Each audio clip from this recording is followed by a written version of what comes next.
Bon, bonjour, merci à tous ceux qui sont connectés d'être présents à cette heure-ci. Je sais que 16 heures en semaine, c'est pas évident pour tout le monde. Alors, je vous demanderai une double tolérance. La première, c'est que c'est la première fois que j'organise un webinaire. Je remercie d'ailleurs Leclerc qui, du coup, nous a prêté son système de webinaire que j'espère maîtriser à peu près. Alors c'est très particulier d'animer une intervention en ne voyant personne en face, donc voilà, j'espère que ça ira. Voilà, première tolérance pour ce premier test.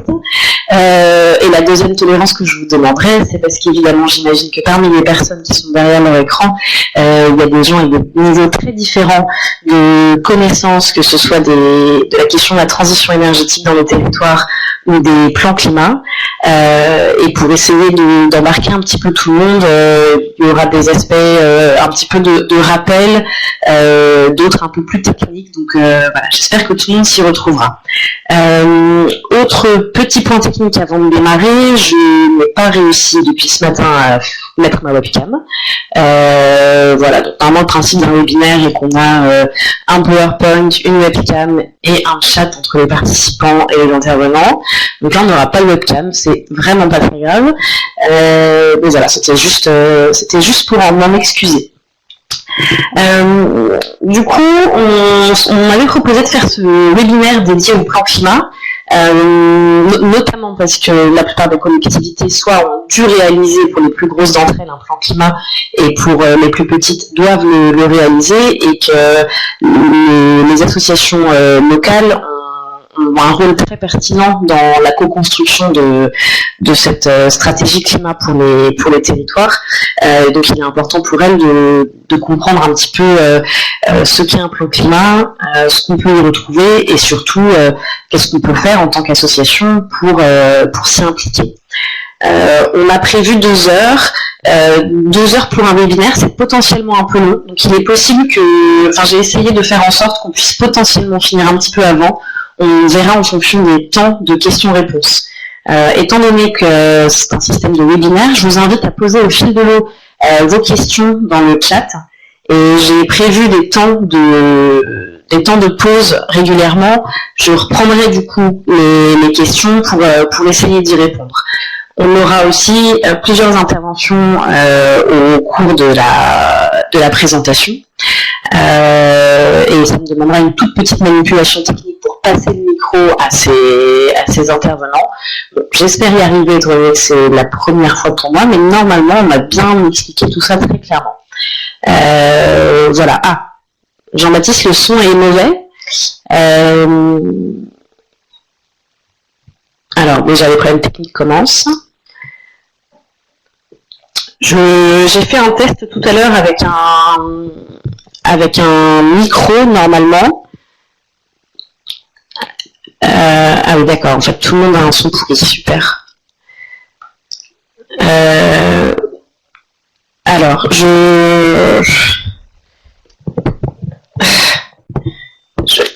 j'éloigne un peu mon micro. Je pensais avoir fait le test tout à l'heure. Est-ce que là c'est mieux? J'ai décalé le micro.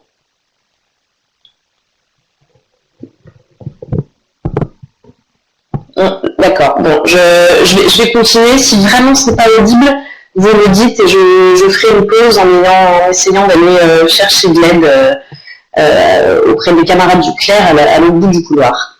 Merci beaucoup. Bon, c'est parti. Du coup, voilà, je vais faire un petit rappel rapide sur collectivité et climat. Donc, à nouveau, pour ceux qui connaissent plutôt bien le sujet, ce sera peut-être un petit peu une redite. L'intérêt, c'est que si vous faites autre chose en attendant, je ne vous verrai pas. Je ne pourrai pas vous jeter des regards violents. Ensuite, je reviendrai plus précisément sur ce qu'est un plan climat, et puis on essaiera de voir ensemble comment on peut s'y impliquer en tant qu'association locale. Et comme je vous le disais, n'hésitez pas à poser vos questions dans le bloc messagerie. J'essaierai de revenir régulièrement dessus. Je vais essayer de pas le regarder en même temps que je vous parle, sinon je pense que je vais pas m'en sortir. Je ferai des pauses de temps en temps pour revenir dessus. Alors, du coup, c'est un peu aigu et nasillard. Merci Pierre. Je je me suis pour rien. Alors du coup, tout d'abord, pourquoi on parle de climat et de collectivité? Il faut savoir qu'on estime que les collectivités ont une responsabilité directe sur environ 15% des émissions de gaz à effet de serre au niveau national, notamment de par leur possession en matière de patrimoine, en tant que collectivité, de par les compétences qu'elles peuvent exercer directement. Et de plus, elles ont une responsabilité indirecte, c'est-à-dire sur toutes les décisions qu'elles prennent, que ce soit leurs décisions en matière d'urbanisme, en matière de transport, sur toutes les compétences en fait qu'elles exercent et les acteurs qu'elles mettent en action. Et tout ça, ce sont des responsabilités indirectes sur près de 50% des émissions de gaz à effet de serre à l'échelle nationale. C'est-à-dire qu'aujourd'hui, quand on pousse notre État à agir pour le climat, notamment pour respecter ses engagements à l'échelle internationale, par exemple, il faut savoir qu'on va du coup, en réalité, être sur quasiment 50% des émissions de gaz à effet de serre qui ne sont pas réalisées forcément par l'État, mais plutôt par les collectivités territoriales. D'où l'importance de cibler cet échelon-là. D'autre part, nos collectivités sont le pouvoir public, donc on est en droit d'attendre d'elles un devoir d'exemplarité. C'est très compliqué d'avoir une collectivité qui tente de mettre en place des actions en matière de climat pour ses citoyens ou avec d'autres acteurs si elle-même, au sein des services, au sein de la collectivité, au sein de ses compétences, ne porte pas une politique publique exemplaire.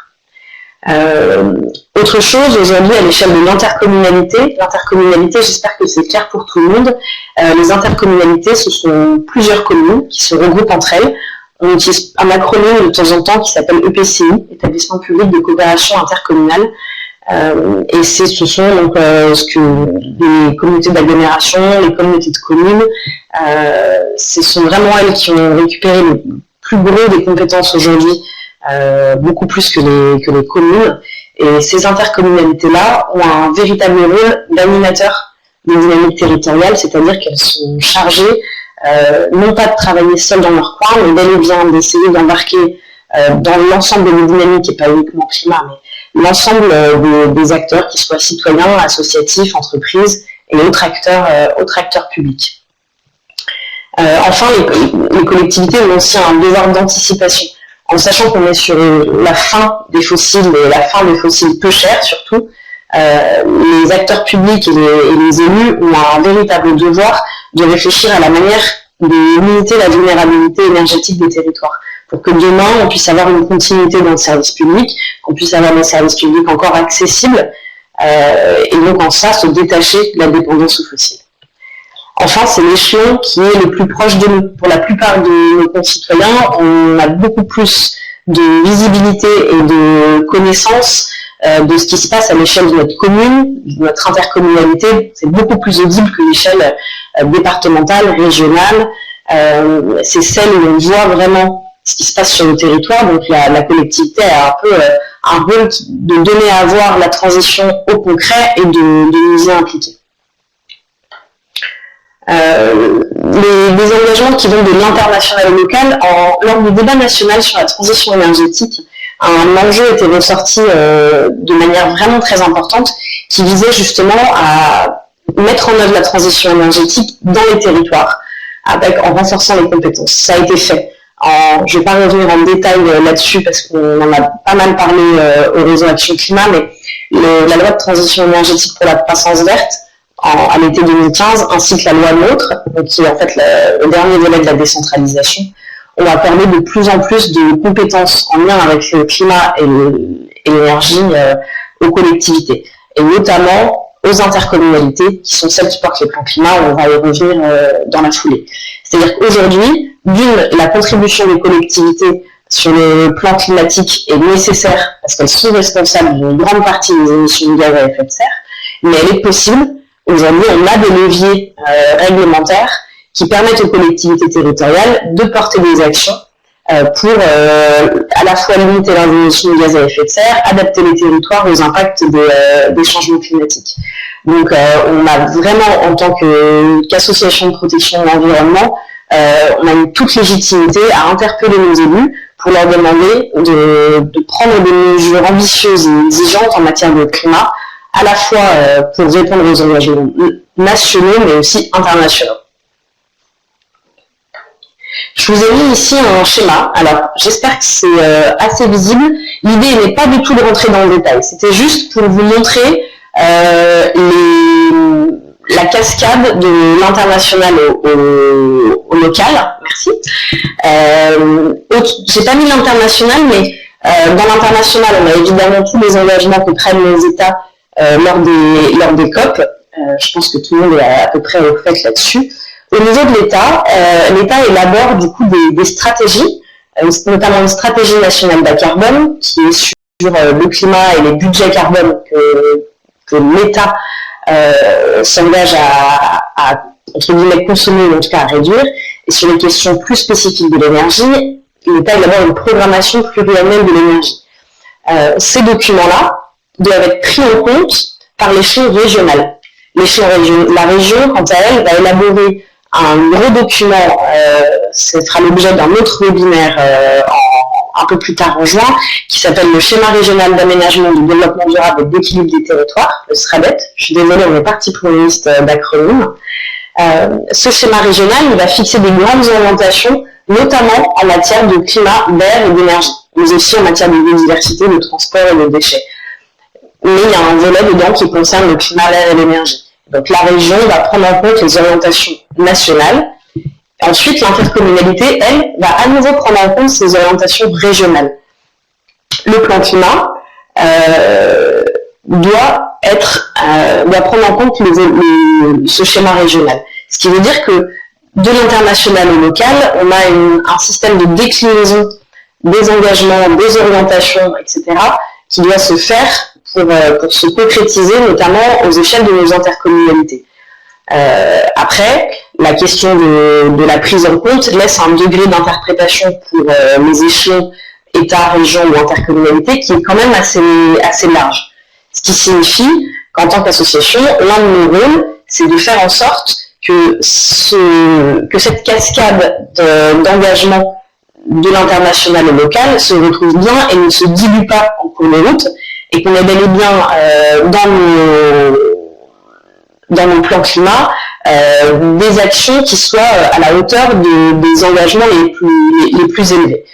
C'est effectivement l'un des gros enjeux. Je vous ai mis sur ce schéma, sur ce schéma que j'ai repris d'une publication que j'ai faite l'année dernière, il y a le SCOT et le PLU qui apparaissent, mais j'en reparlerai un petit peu plus tard. Voilà, je ne vais pas détailler ici. Juste rapidement, en matière de nouvelles responsabilités en matière de climat que peuvent avoir les intercommunalités, de manière très synthétique et sur trois thématiques assez centrales sur la question du climat. En matière d'énergie, la loi de transition énergétique pour la croissance verte en 2015 a acté que les intercommunalités avaient un rôle en matière d'animation territoriale de l'énergie. C'est-à-dire que même si elles n'ont pas en propre l'ensemble des compétences, elles sont bel et bien censées mettre en mouvement les acteurs de l'énergie pour les faire aller dans le sens des orientations qu'elles prennent. Donc les intercommunalités doivent porter un plan climat, ce qui va être l'objet de la partie juste après, mais elles sont aussi autorités organisatrices pour la distribution de l'énergie, que ce soit en matière d'électricité ou de gaz. Autorités organisatrices, ça ne veut pas forcément dire qu'elles le font elles-mêmes, elles peuvent monter une structure qui va être en charge de cette question de la distribution. Elles gèrent les réseaux de chaleur et elles doivent mettre en place des plateformes territoriales de la rénovation énergétique.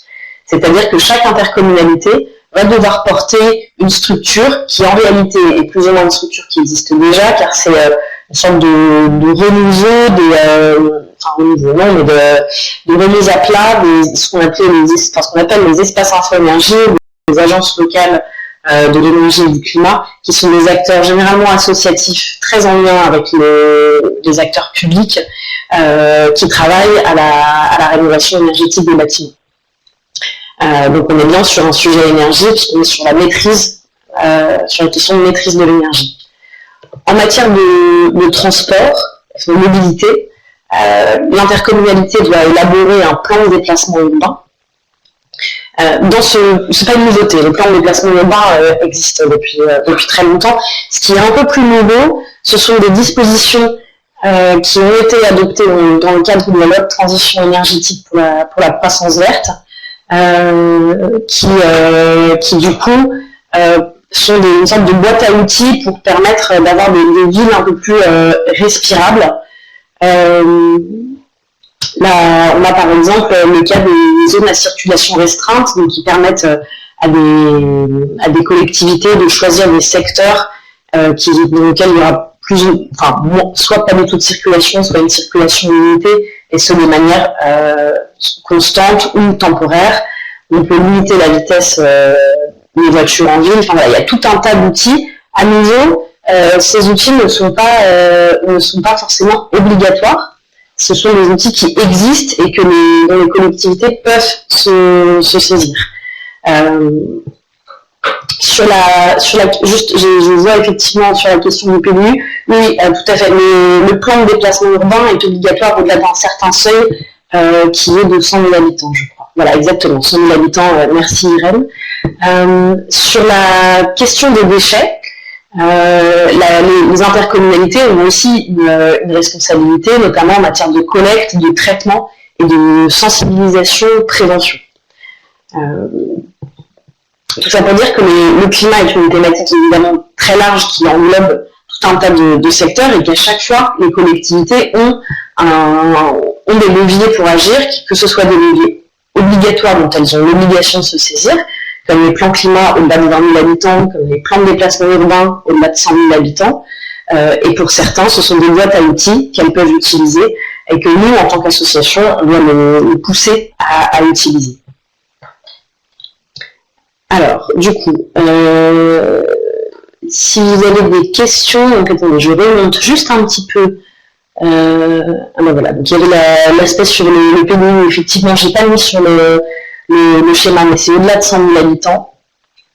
Les plateformes, oui. Alors, sur les plateformes territoriales de la rénovation énergétique, effectivement, vous avez raison de préciser, la plateforme territoriale de la rénovation ne vient pas remplacer les espaces info-énergie, elle vient les compléter. En fait, par contre, c'était l'une des craintes des personnes qui travaillent dans les espaces info-énergie, c'est d'aller être le concret de la mise en œuvre de ces plateformes territoriales qui sont censées du coup intégrer ce que font les espaces info-énergie, c'est-à-dire notamment de l'information et de la sensibilisation auprès du public, mais pas que, c'est aussi de la mise en lien avec les personnes qui réalisent effectivement les travaux, et la plateforme territoriale de la rénovation énergétique doit ajouter à cela non pas uniquement un aspect grand public, mais aussi ce que va faire la collectivité sur des bâtiments publics, sur du logement social, etc., etc. Donc c'est censé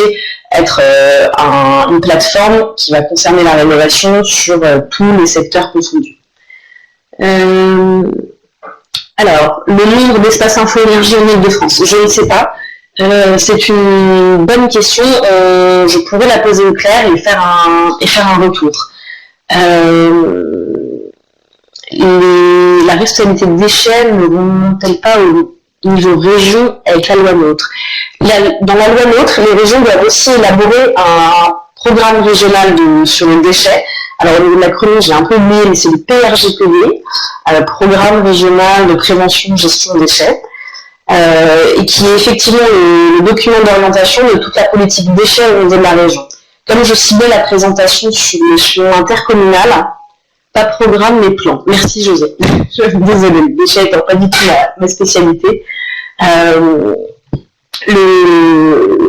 J'ai ciblé effectivement sur l'échelon intercommunal, mais les déchets sont aussi dans les responsabilités des régions. Alors, est-ce que ce serait astucieux de demander aux collectivités de gérer les émissions de gaz à effet de serre comme des déchets, collecte, traitement, sensibilisation? Je ne suis pas sûre d'avoir compris la question. Jean, si tu peux me préciser ta question. Je réponds pendant ce temps-là à Pierre sur le nombre de plans climat en Île-de-France. Alors pour te répondre, il faudrait aller sur le site de l'ADEME qui recense l'intégralité des plans climat, et je pense que si je le fais, je fais sauter le webinaire. Lorsque vous voulez chercher le nombre de plans climat existants, il y a un observatoire qui existe, qui est l'observatoire des plans climat, qui est géré par l'ADEME, et qui est une cartographie en ligne avec l'ensemble des plans climat existants. Les gaz à effet de serre sont des déchets invisibles ou bien réels. Ah oui, ok, donc certes, du coup, c'était pas forcément un commentaire, c'est un commentaire plus qu'une question. Juste pour terminer sur cet observatoire, l'observatoire des plans climat de l'ADEME va être un petit peu refondu, mais jusqu'à aujourd'hui, vous avez une cartographie.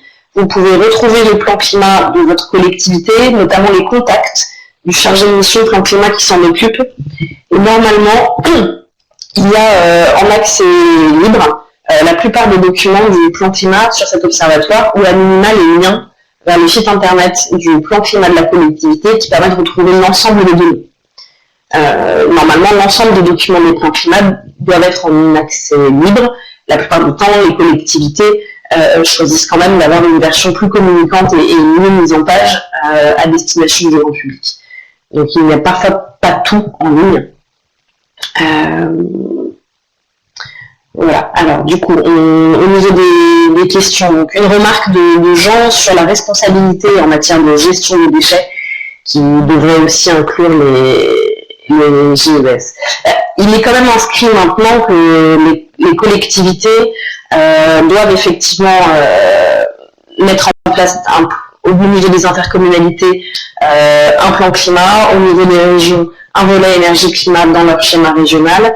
Elles ont effectivement l'obligation de traiter la question des gaz à effet de serre, à la fois sur l'atténuation et l'adaptation, mais c'est vrai qu'on n'a pas la même logique tout à fait que sur les déchets. Comment calculer l'objectif de chaque EPCI en termes de réduction de gaz à effet de serre? Très bonne question. En réalité, il n'y a pas de calcul. Il n'y a pas au niveau de l'État un organisme qui calculerait la responsabilité de chaque collectivité et qui lui donnerait une responsabilité propre avec un nombre ou un chiffre de gaz à effet de serre à réduire. Ça se passe pas du tout comme ça, notamment parce que l'État est quand même de plus en plus décentralisé. Donc c'est à chaque collectivité d'établir lors de son diagnostic, de réaliser sa production de gaz à effet de serre et de déterminer son potentiel de réduction et de mettre en place des actions pour les réduire. Les collectivités sont tout de même censées être en cohérence avec les objectifs de facteur 4 en 2050. Pour autant, ça, ce sont des objectifs. Donc, ces objectifs vont être suivis. On va avoir des indicateurs qui vont permettre de voir comment se passe la politique publique et si effectivement on a des émissions de gaz à effet de serre qui diminuent comme le souhaite la collectivité. Pour autant, on n'a pas, on n'a pas d'objectif par EPCI déterminé au niveau national.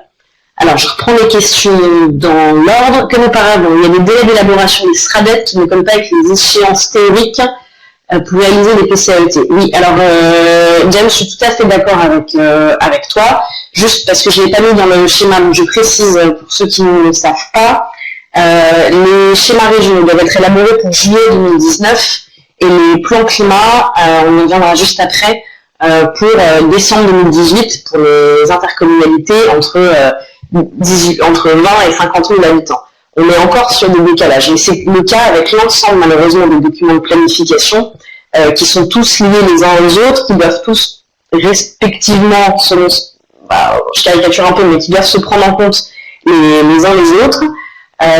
Et qui pour autant ne sont pas élaborés suivant les mêmes calendriers, donc c'est parfois compliqué de réaliser un document qui doit être en cohérence avec un autre qui n'existe pas encore.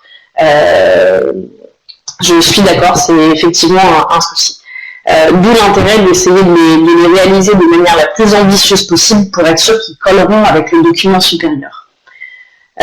José, ce n'est pas en cela que la totalisation des efforts locaux ne correspond pas forcément à l'engagement national. C'est en cela. Oui, alors effectivement, et nous, en tant qu'association nationale avec des liens avec les acteurs locaux, c'est effectivement une question à laquelle on réfléchit régulièrement, là notamment sur la question des SRADET, mais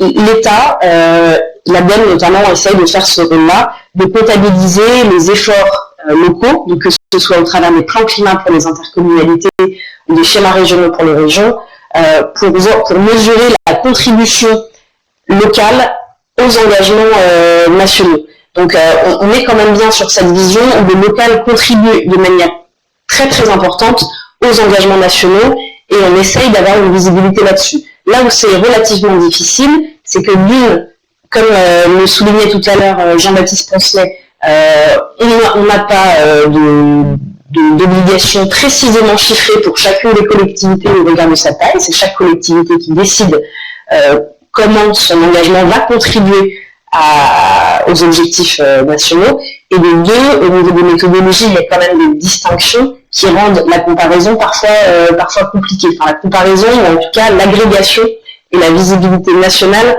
un peu complexe. Remarque de Jean qui interpellera la région Aquitaine début juin. D'accord. Jean-Baptiste, si les objectifs d'un EPCI ne collent pas au facteur 4, le plan est retoqué. Alors, les plans climat doivent effectivement être validés. Il y a un regard à la fois de la région et du préfet sur les plans. Alors, il est très facile de faire en sorte que ces objectifs collent au facteur 4. Je pense qu'aucun plan climat n'est rédigé de manière à ce que les objectifs ne collent pas au facteur 4. Le vrai problème, il sera dans la mise en œuvre. C'est-à-dire que vous allez avoir rédigé une stratégie qui devrait aboutir au facteur 4.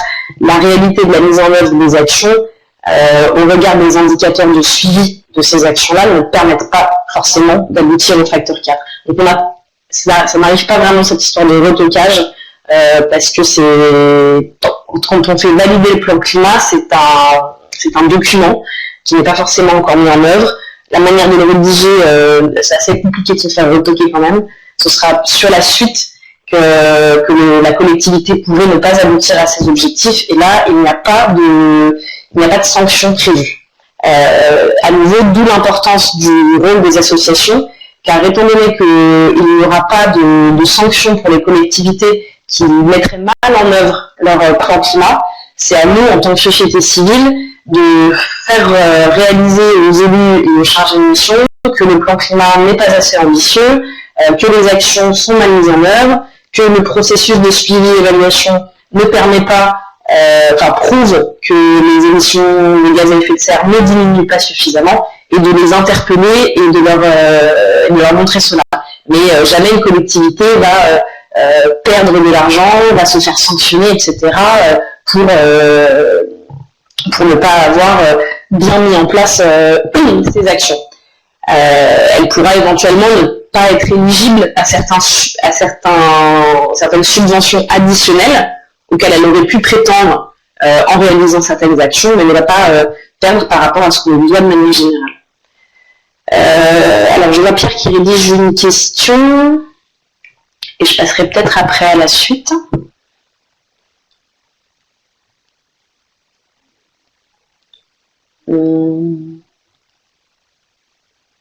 Bon, je vais peut-être passer à la suite tout de même. Alors, les plans climat, bilan GES et plan d'action doivent être prêts pour le... Alors, Pierre-Inès, tu me fais une transition parfaite, je passe à la suite. Là, c'était une introduction, en fait, sur les compétences, très brièvement, hein, climat, énergie des collectivités, et pourquoi il est vraiment important de cibler l'échelon collectivité.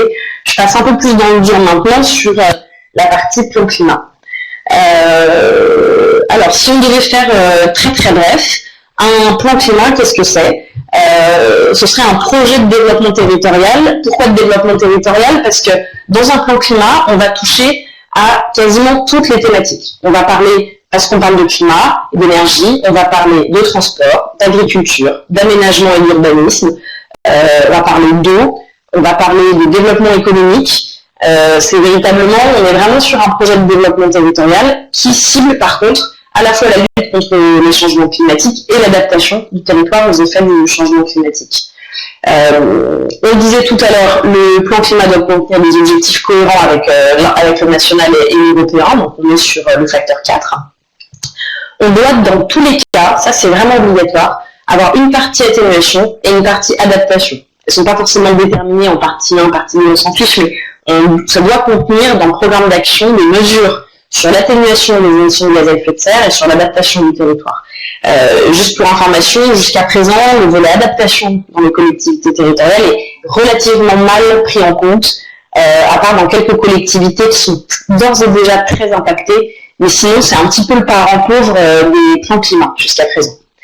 Un plan climat doit être participatif et mobilisateur. Alors ça, c'est évidemment notre point de vue en tant qu'association, mais c'est aussi la manière dont l'ADEME parle de plan climat et dont l'État globalement parle des plans climat. On a évidemment une grande différence entre la réalité et les injonctions théoriques de l'État. Pour autant, un plan climat qui ne permet pas aux citoyens, aux associations et aux acteurs de participer et à l'ensemble de la population d'être mobilisée, ça va rester un document PDF, Word, PowerPoint, ce que vous voulez, qui traînera sur un serveur ou dans un placard et qui ne servira strictement à rien. C'est une démarche suivie et en amélioration continue. Donc ça pour nous, c'est assez intéressant dans la mesure où le plan climat contient des indicateurs. Donc on va pouvoir régulièrement, en tant qu'association, avoir des données sur ce qui est effectivement mis en place, les émissions effectivement évitées, la consommation d'énergie diminuée ou non, etc. Et on aura des manières, je vais y revenir après, de régulièrement repousser à la hausse le plan climat. C'est pas un document qui se fait une fois et auquel on ne touche plus jamais. Enfin, pour finir sur ce balayage très rapide, le plan climat permet aussi, certes, de mettre en place de nouvelles actions, mais permet aussi de relire avec une paire de lunettes énergie-climat l'ensemble des politiques publiques de la collectivité.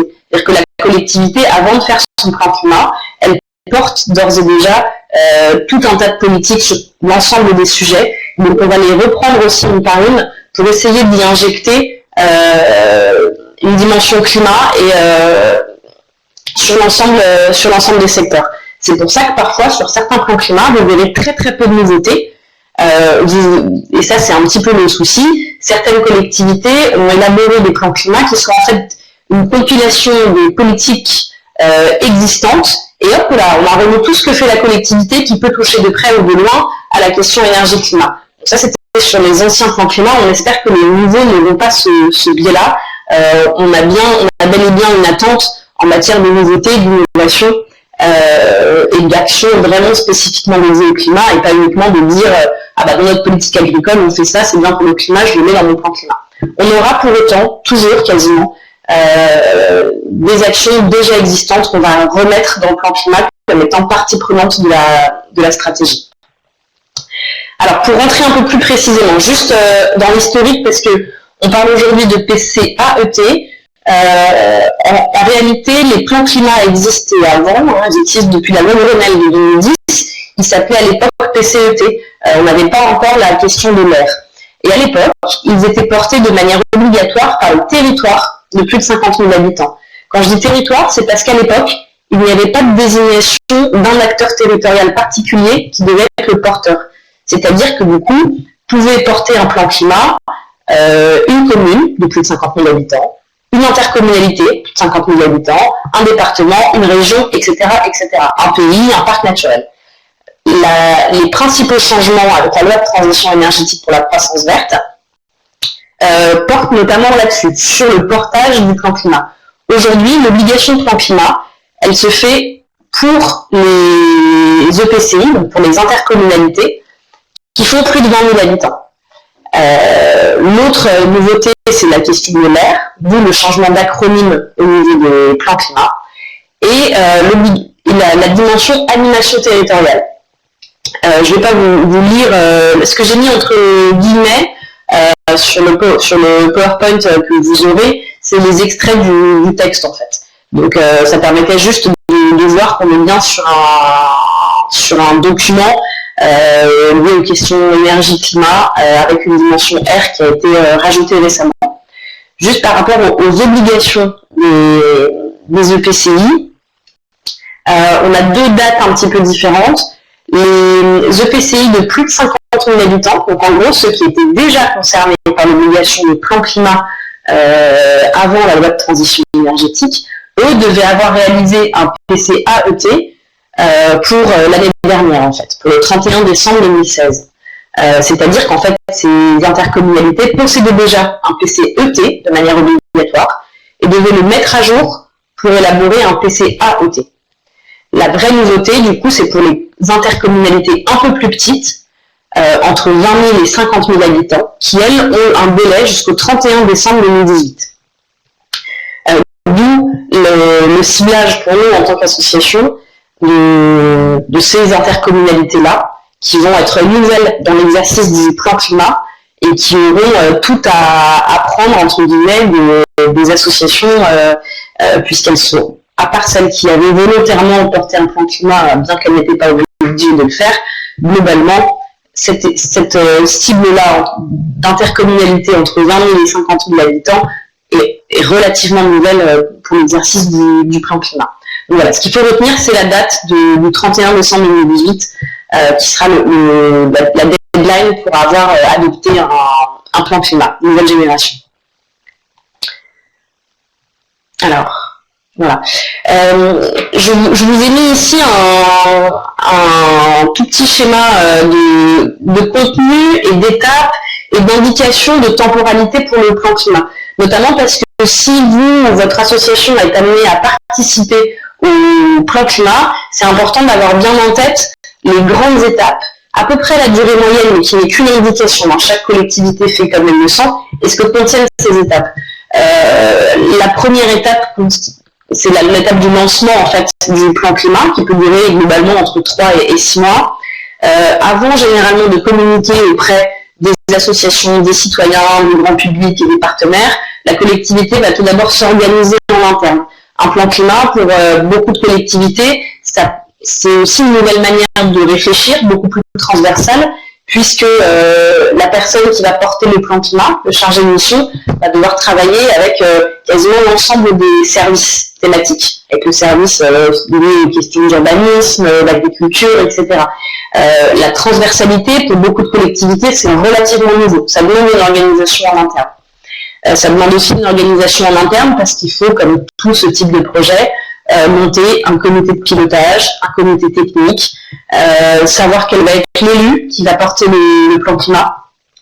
Voilà, donc ça c'est un temps d'organisation en interne qui peut être plus ou moins long et qui généralement comprend aussi une phase d'information en interne de la collectivité et on l'espère, on espère que toutes les collectivités le feront, d'information pour l'ensemble des acteurs du territoire, citoyens, entreprises, etc. Cette information est indispensable, donc vous allez avoir besoin de savoir quand est-ce que va commencer le travail sur le plan climat. Si vous êtes informé du travail sur le plan climat au moment de sa mise en œuvre, c'est pas normal. Vous auriez dû pouvoir y participer bien plus en amont. Et cette information est nécessaire, voilà, pour avoir un petit peu l'adhésion en interne des services et des élus, mais aussi des parties prenantes du territoire. On va ensuite entamer une phase qui peut être plus ou moins longue, de diagnostic. Le diagnostic est très cadré par le décret plan climat de la loi de transition énergétique pour la croissance verte. Je vous ai mis, je crois, un peu plus tard des éléments du texte et je vous invite, si vous êtes amené à participer au plan climat, à regarder rapidement. Là, pour le coup, les collectivités ont très peu de marge de manœuvre. Elles peuvent mettre plus de choses dedans, mais elles ont un cadrage en matière technique, énergie, climat qui est très précis. L'idée étant d'aboutir à une sorte de profil du territoire dans lequel on va avoir un bilan des émissions de gaz à effet de serre, un bilan des consommations d'énergie, une visibilité sur les vulnérabilités, donc c'est toute la question notamment de l'adaptation. En gros, l'idée c'est d'avoir un peu les forces et les faiblesses du territoire, c'est de pouvoir dire, nous on a un territoire qui consomme énormément d'énergie, mais on a de gros potentiels de développement d'énergie renouvelable, mais dans ces forces et faiblesses, on peut aussi avoir des éléments qui sont plus indirectement liés. On peut très bien avoir aussi des éléments socio-économiques, comme la présence sur le territoire de tout un tas d'entreprises liées à de l'innovation en lien avec l'énergie et le climat, une diversité associative, enfin tout ça, ça va faire partie du diagnostic. Dans ce diagnostic, beaucoup de collectivités essayent de faire ce qu'on appelle un diagnostic partagé. C'est-à-dire de ne pas faire le diagnostic en chambre tout seul dans son coin avec les services techniques, mais de le réaliser aussi avec les associations, les citoyens, les acteurs du territoire. C'est pas obligatoire et toutes les collectivités ne le font pas. Vous pouvez cependant suggérer de participer à un diagnostic partagé, notamment sur cette question de force effet de base du territoire, c'est-à-dire qu'au-delà de l'aspect purement comptable sur les gaz à effet de serre et les consommations d'énergie, la vision pour les acteurs du territoire du potentiel de tout ce qui peut être fait en lien avec le climat, elle n'est pas que technique, elle est aussi présente dans les associations, etc.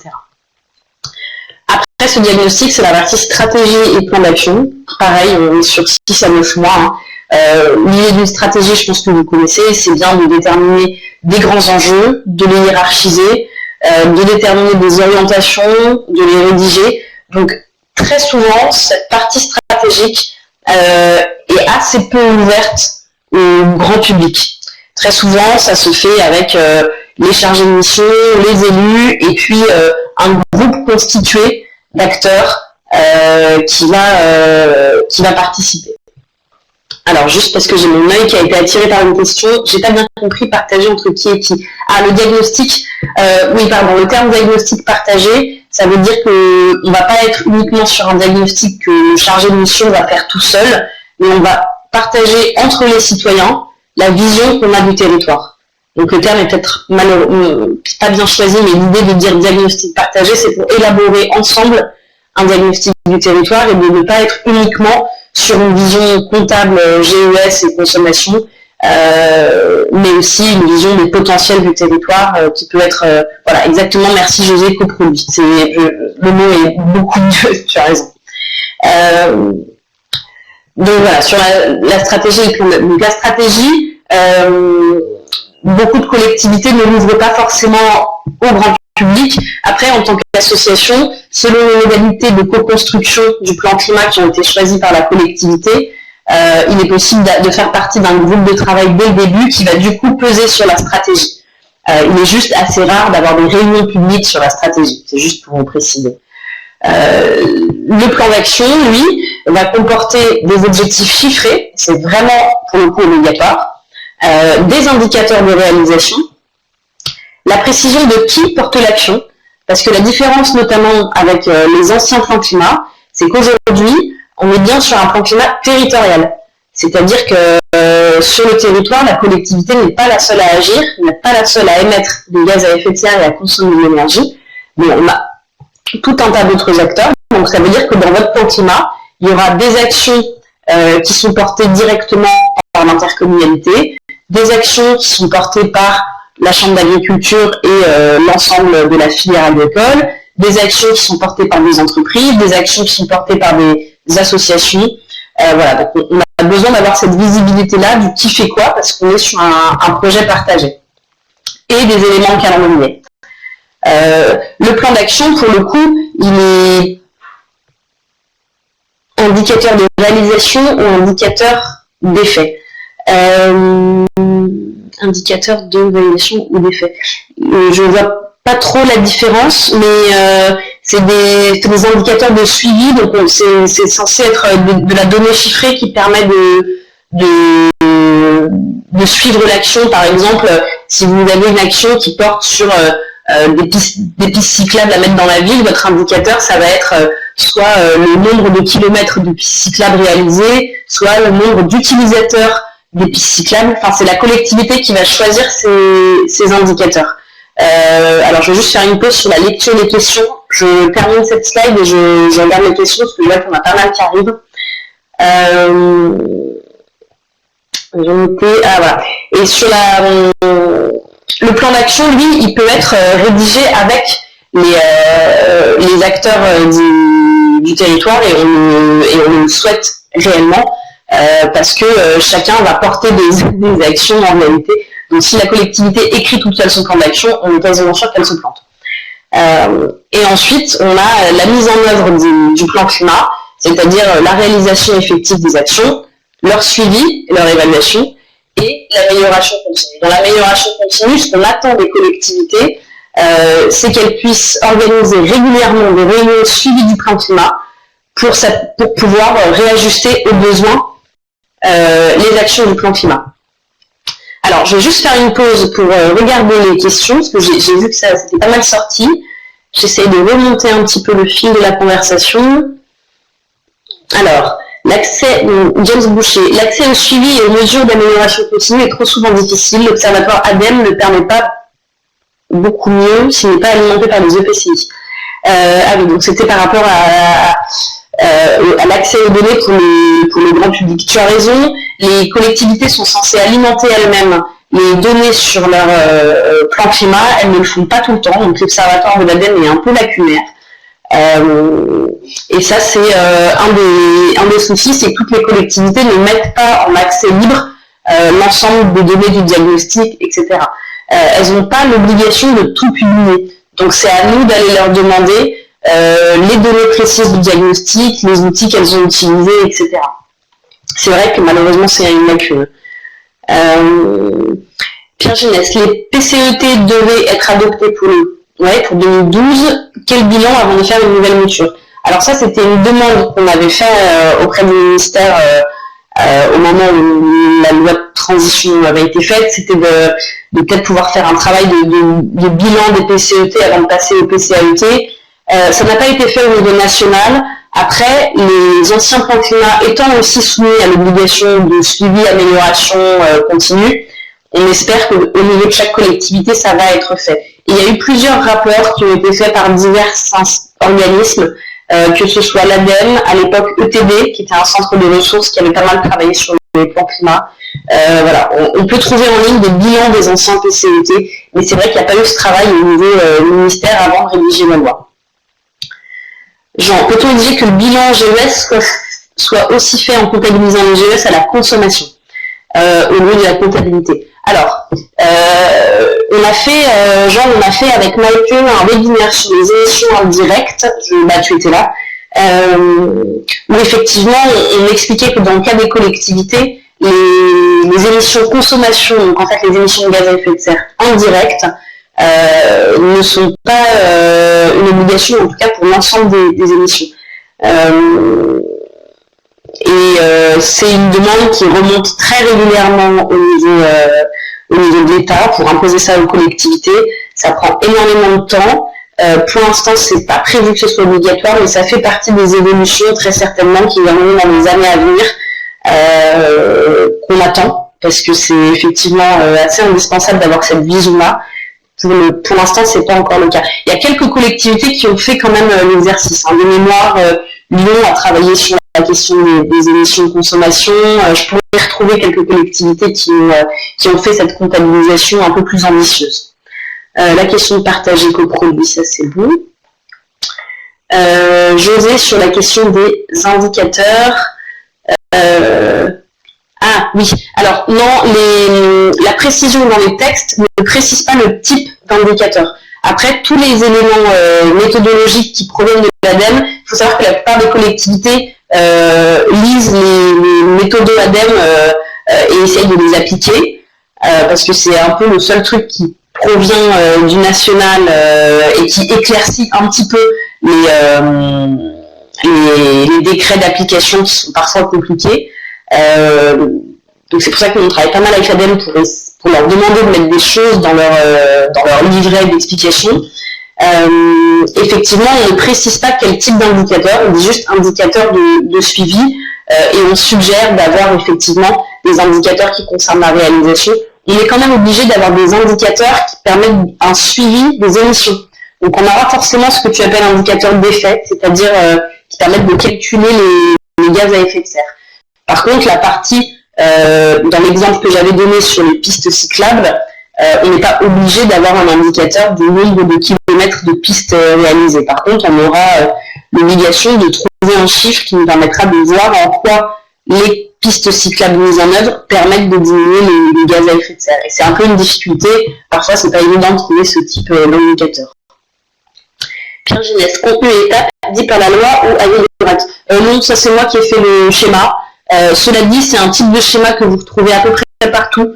La question lancement, diagnostic, stratégie, plan d'action, mise en œuvre, c'est les étapes très très très classiques. On les coupe toujours comme ça. J'ai pas inventé ça, mais c'est pas dans la loi. Alors une remarque de Jean sur la comptabilité territoriale, donc en la suite un petit peu de la question des émissions indirectes. La comptabilité territoriale fait qu'un territoire qui se désindustrialise, effectivement, voit ses émissions de gaz à effet de serre diminuer et se fait passer pour un bon élève. On a le même problème à l'échelle internationale de la question de la comptabilisation des émissions de gaz à effet de serre. Effectivement, bonne remarque, on est toujours sur le même problème. Les actions mises en œuvre par les entreprises, par exemple, ne sont pas obligatoires. Les actions mises en œuvre ne sont pas obligatoires. Non. Enfin, je sais pas obligatoire comment, ce que tu veux dire, mais en tout cas, le texte ne dit pas, vous, collectivité, vous allez avoir un plan climat et vous allez devoir embarquer les entreprises. Par contre, le concept d'animateur territorial et de plan climat territorial sous-entend qu'on est quand même obligé de travailler avec les entreprises et de leur suggérer de mettre en œuvre des actions. Et à nouveau, on est dans une dimension volontaire. Voilà. Tout comme il y a maintenant la possibilité pour les entreprises de mettre en place des plans de déplacement d'entreprise, par exemple. Elles ne sont pas obligées de le faire, donc il y a tout un tas de dispositions qui ne sont pas obligatoires. Par contre, aujourd'hui, normalement, dans un PCAET, avoir un plan d'action qui ne concerne pas le secteur des entreprises serait un peu une aberration. On a un cas du plan d'action. Ok. Fait le tour à peu près des questions. Je continue aux diapo suivantes. Oui, alors là, je vous ai remis le texte sur le contenu du diagnostic. Mais ça, c'était pour pouvoir vous envoyer ensuite le PowerPoint. C'était les éléments du décret de l'année dernière sur ce que doit comprendre le diagnostic du territoire. Entre parenthèses, ce qui est entre parenthèses en italique, c'est ce que moi j'ai rajouté comme étant des sources potentielles d'informations pour trouver ces données-là. Par exemple, sur les émissions territoriales de gaz à effet de serre, les observatoires donnent des données souvent, les associations de qualité de l'air permettent aussi d'avoir de la donnée. Voilà, donc on a tous les points ici sont des points du texte. C'est pas moi qui l'ai inventé, c'est vraiment l'État qui oblige les collectivités à avoir ces estimations quantifiées, ces analyses des potentiels de production d'énergie renouvelable, les analyses de la vulnérabilité, etc., etc. Non, je pense pas que pense à mettre les numéros de décret. Oui, merci. Effectivement, attendez, juste je me note de compléter le PowerPoint avec les textes de loi et voir directement les liens web. Ça nous permettra de les retrouver plus facilement. Merci beaucoup pour la remarque. Alors, j'accélère parce que je suis un petit peu en retard. Donc ça, c'était sur le diagnostic. Vous pouvez lire plus précisément et je vous mettrai les liens pour aller retrouver les textes. Globalement, je pense que les collectivités vont respecter ce contenu diagnostique. Et ça permet d'avoir les infos, nous, en tant qu'association aussi, et de pouvoir pointer du doigt des secteurs qui sont prioritaires sur lesquels agir parce que énormément émetteurs de gaz à effet de serre. Sur le plan d'action, il n'y a pas énormément d'informations dans les textes. Donc ce que j'ai mis ici sur les diapos, ce sont des exemples de choses qui peuvent être faites par les collectivités. J'ai pas pris des exemples relativement classiques qu'on retrouve dans les plans climat traditionnellement. J'ai mis surtout des exemples liés notamment aux récentes lois. Juste sur le plan d'action, il doit être co-construit avec les acteurs qui vont porter les actions, parce qu'on est bel et bien sur un plan climat territorial. Donc on va travailler avec les services, mais aussi les autres collectivités. C'est-à-dire que l'intercommunalité va devoir travailler avec les communes qui, elles, ont aussi d'autres compétences et qui vont mettre en œuvre une partie des actions. Elle peut travailler aussi, si elle est dans un parc naturel ou dans un pays avec ces acteurs-là, sur des aspects sociaux. Elle peut travailler avec le département, par exemple. Et voilà, elle va travailler avec les citoyens, les associations, les entreprises. Consulaire, c'est les chambres consulaires, donc c'est les chambres d'agriculture, chambres de commerce. En matière d'énergie, par exemple, depuis l'article 109 de la loi de transition énergétique permet aux collectivités de développer des énergies renouvelables et de s'impliquer dans le financement participatif d'énergie renouvelable. Donc ça, c'est une possibilité qu'on pourra retrouver demain dans un plan climat. À nouveau, l'idée là, c'est de faire le lien entre les leviers qui ont été ouverts par la loi de transition énergétique et de les réinjecter dans les plans climat qui vont être la stratégie à plusieurs années des collectivités. On a un devoir d'exemplarité, donc il faudrait qu'on retrouve dans les plans climat des actions qui concernent directement le patrimoine de la collectivité en matière de NR à équiper. Les bulles de couleur, hein, je reprécise, c'est le RAC, hein, c'est pas le contenu de la loi. En matière d'énergie renouvelable, il est aussi possible pour les territoires de se déclarer sans huile de schiste, sans gaz, de désinvestir des fossiles. Là, c'était pour vous faire le lien, notamment avec la campagne de 350.org, qui fait une campagne sur le désinvestissement fossile par les collectivités. Voilà. En matière d'efficacité énergétique, à nouveau, je fais un petit peu le lien avec les campagnes d'associations membres ou amis. Il y a tout un travail qui est fait, notamment par le CLER, et une campagne évaluateur qui va se lancer sur la question de l'identification des ménages précaires et de la rénovation des passoires thermiques. Ça aussi, ça peut être des actions qu'on peut retrouver dans les plans climat. Les objectifs bâtiments de basse consommation ou un maillage très fin en matière de plateforme territoriale de la rénovation énergétique font partie des éléments qu'on peut attendre de la part d'une collectivité. J'ai remis quelques autres exemples sur la question des déchets. Si vous connaissez Zero Waste France, il y a une démarche territoire zéro déchet qui existe, qui donne tout un tas d'actions à mettre en œuvre pour qu'une collectivité aille vers le zéro déchet. La tarification incitative peut être mise en place par les collectivités. Elles peuvent développer des réseaux de recyclerie, des consignes, faire en sorte de limiter, voire d'arrêter l'incinération. En matière d'agriculture ou d'alimentation, il y a encore toute une campagne sur le bio dans les cantines. Donc on peut travailler sur la diminution des menus carnés, sur le développement de filières locales. Voilà, passer par l'alimentation permet quand même de toucher un public assez large. Il faut savoir que les collectivités ont des compétences sur les cantines, les intercommunalités gérant des écoles primaires.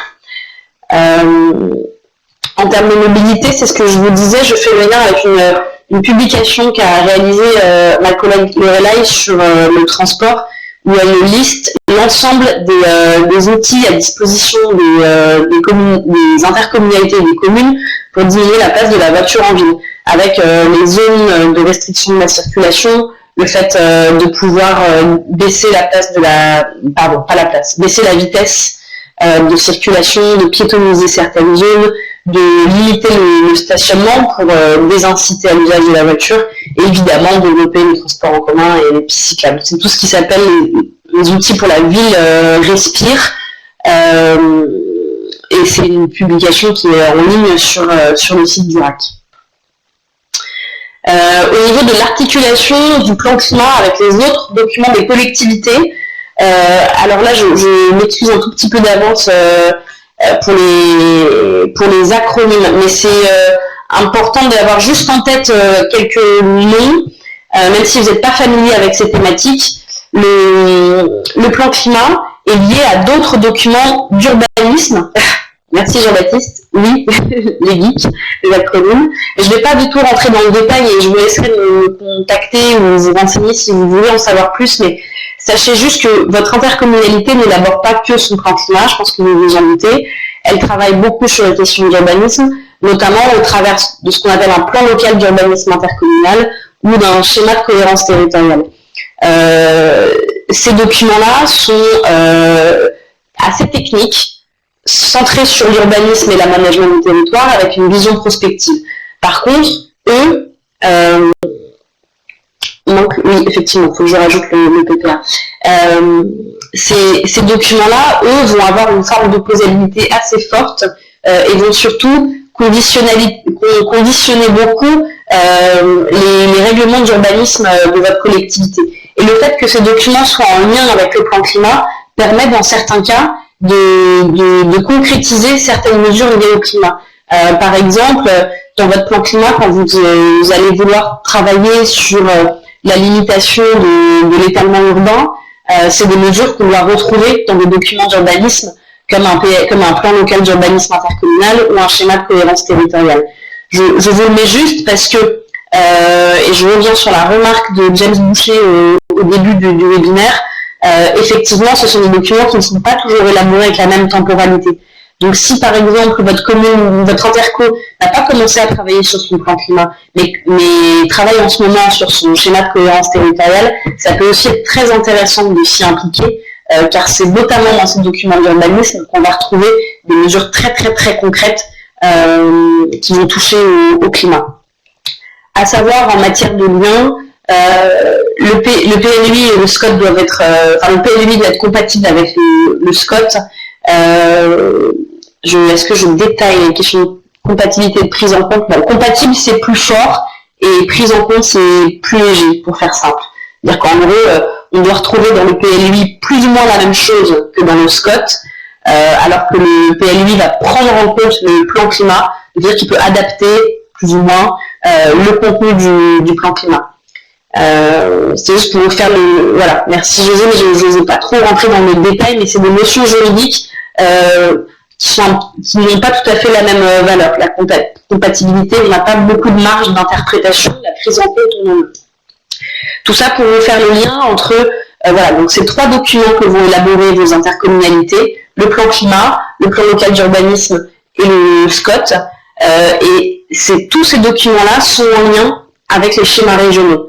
Le plan climat, lui, doit être compatible directement avec le volet climat du SRADET, qui est le schéma qui est l'ancien schéma régional climat et énergie, et les documents d'urbanisme, eux, doivent prendre en compte ce schéma régional. Donc on est bien sur tout un tas de documents qui s'imbriquent, et désolé pour la complexité, l'idée c'est pas de rendre ça trop compliqué, c'est plus que quand dans les réunions où vous pourriez participer, si on parle de ces documents-là, que vous sachiez qu'ils ont des liens entre eux, que c'est aussi important d'avoir de temps en temps un coup d'œil dessus, parce que si dans un plan climat on peut écrire tout un tas de belles choses, si derrière on ne retrouve pas dans les documents d'urbanisme des mesures réglementaires pour le coup qui permettent d'appliquer ces orientations climat, on peut perdre parfois les effets souhaités de la politique climat. Je m'arrête là, j'ai mis des liens pour aller plus loin à la suite. Au niveau des co-bénéfices, bon, je ne vais pas aller très loin, ça c'est un extrait du kit climat du réseau Action Climat, et c'était plus de manière générale sur le climat. C'est plus que c'est intéressant pour nous en tant qu'association parfois de montrer en quoi une politique climat locale, donc un plan climat, va permettre de développer des emplois locaux, effectivement de faire des économies d'énergie, de toucher à des aspects très sociaux en faisant diminuer la précarité énergétique, voilà, toucher sur les aspects de santé. Bon là je vais pas détailler plus que ça, je pense que vous connaissez plutôt bien. C'était juste pour rappeler que souvent les chargés de mission plan climat dans les collectivités vont aussi parler de ces co-bénéfices pour essayer d'embarquer le plus de monde possible dans la démarche. Alors le rôle de chacun, l'État, l'ADEME et la région doivent du coup mettre en place des planifications. Donc on a parlé des schémas régionaux tout à l'heure pour ce qui est de la région. L'État et l'ADEME, quant à eux, doivent mettre à disposition des méthodologies, des conseils, etc. Auprès des collectivités. Voilà, c'est juste pour dire qu'ils ont, même si on a une décentralisation, ces acteurs-là restent présents. Les collectivités ont des obligations réglementaires, donc c'est les plans climat obligatoires pour les intercommunalités de plus de 20 000 habitants, volontaires pour les autres territoires, avec des mises en œuvre d'actions sur leur territoire. Au niveau des activités économiques, on est pour beaucoup sur des démarches volontaires. On a quand même quelques obligations réglementaires, notamment l'obligation des bilans de gaz à effet de serre qui sont obligatoires pour les grosses entreprises, mais c'est volontaire pour les autres. On a évidemment des entreprises qui vont aussi avancer sur les thématiques énergie-climat avec des secteurs liés à l'économie circulaire par exemple, ou qui vont vouloir travailler sur les questions énergétiques. Nous, en tant qu'association, on a plein de rôles différents. On n'est pas uniquement cantonné à un rôle de relais, on a vraiment une force de proposition et un rôle de représentation de la société civile dans les instances de concertation. C'est l'objet de la partie d'après. On peut aussi suivre l'intégralité du projet, mobiliser le grand public et parfois mettre en œuvre des actions nous-mêmes. Il est possible dans des plans climat de retrouver des porteurs d'action qui soient des assos. Au niveau de la gouvernance, c'était juste pour vous rappeler que les plans climat sont souvent appuyés, le travail sur les plans climat est souvent appuyé par un bureau d'études. C'est assez rare qu'il n'y ait pas de bureau d'études du tout sur les plans climat. Après, ils vont intervenir de manière très très différente. Ils peuvent intervenir soit sur la concertation, ou soit que sur la partie diagnostique ou sur l'intégralité. Vous verrez dans vos collectivités les modalités choisies. En externe, la mobilisation des acteurs n'est pas réglementée, c'est ce que je vous disais, on n'a pas un cadre réglementaire qui dit qui inviter, avec qui travailler. Par contre, de notre point de vue, c'est une condition indispensable pour atteindre les objectifs. Comme on le disait, le bilan, alors on ne disait pas dans ce webinaire-là, pardon, le bilan gaz à effet de serre du territoire, quand on le réalise, on s'aperçoit que le poids direct de juste la compétence de la collectivité, il est d'à peu près 20%. Le reste, c'est ce que font les acteurs du territoire sur le territoire. Donc on a bel et bien besoin d'embarquer tout le monde dans la dynamique. On va avoir des formes de participation très très différentes. Je crois que j'y reviens après, donc je ne vais pas détailler là. Et des parties prenantes diverses et variées. Vous serez certainement amenés à travailler avec un tas d'acteurs très très différents, et c'est l'objet de la partie d'après. Je vous ai mis ici quelques listes d'outils et d'acteurs. Je vous ai mis un lien vers les territoires à énergie positive qui sont alignés par le CLER. Je vous laisse juste me signaler si vous avez des questions sur les dépôts, parce que ma collègue Esther est à 3 pas d'ici, donc m'a proposé de passer si vous aviez des questions dessus. Pour information, c'est une démarche volontaire de territoires qui souhaitent s'engager sur une trajectoire énergie positive. Ça signifie donc développer des énergies renouvelables et maîtriser l'énergie. Donc on a tout un tas de politiques qui vont derrière. C'est un réseau de territoires qui s'engagent, que le CLER anime pour des partages d'expériences, des rencontres, des travaux. Vous avez tout un tas d'informations sur leur site. Et par contre, ce n'est juste pas la même chose que le TEPCV, dont vous avez peut-être entendu parler. Le ministère a repris un peu le terme territoire à énergie positive en y accolant pour la croissance verte, ce qui n'est pas une démarche, ce qui est une enveloppe territoriale de l'État. C'est juste pour faire le distinguo, très souvent il y a un peu de confusion. Je vous ai mis le lien vers le plan BOM de Zero Waste France, qui est le plan, alors mince, j'ai un trou de mémoire, BOM, c'est baisse des ordures ménagères.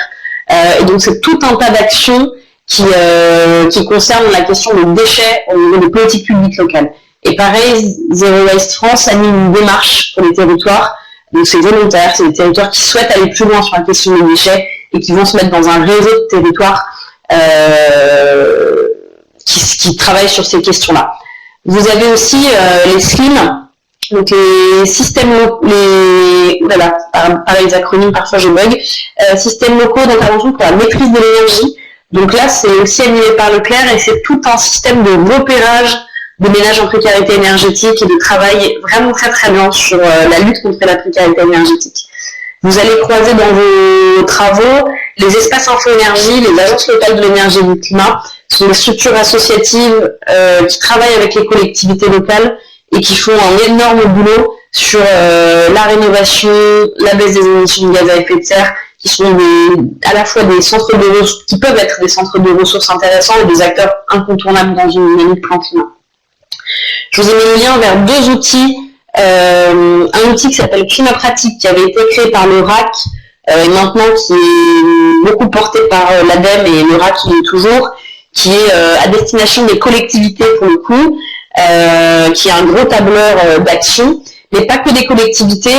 Par exemple, je sais que ici au Pays Basque a fait un travail en utilisant, enfin en adaptant bien sûr, mais en adaptant un tableur issu en partie de climat pratique. Donc vous pouvez télécharger ce tableur-là. Vous avez en gros un onglet par thématique d'un plan climat. Ouais, Iban, j'ai une page dédiée à la boîte à outils d'ici à la fin de la présentation. Et voilà, donc cet outil est en libre accès, c'est un gros tableur Excel avec tout un tas d'exemples d'actions qui peuvent être mises en œuvre. Synergie, c'est une démarche que vous pouvez conseiller à votre collectivité si elle souhaite être un peu exemplaire et innovante en matière énergie-climat. Pour le coup, c'est un système de labellisation avec des paliers et des niveaux. Et la collectivité doit candidater au dispositif Synergie. Et si elle a un programme d'action assez ambitieux, elle se verra accompagnée pendant plusieurs années et concourir entre guillemets dans un système de 3 étapes Synergie. Voilà, c'est assez lourd comme dispositif, mais par contre ça permet quand même de mettre en œuvre des actions assez ambitieuses parce qu'on a constamment quelqu'un qui vous challenge. J'ai mis le lien vers la publi effectivement, dont est tiré une partie des schémas que j'ai utilisés. Alors du coup, je remonte sur les questions avant de passer plus sur la partie du coup asso. Alors attendez, j'essaie de monter, ça bug, c'est toujours comme ça.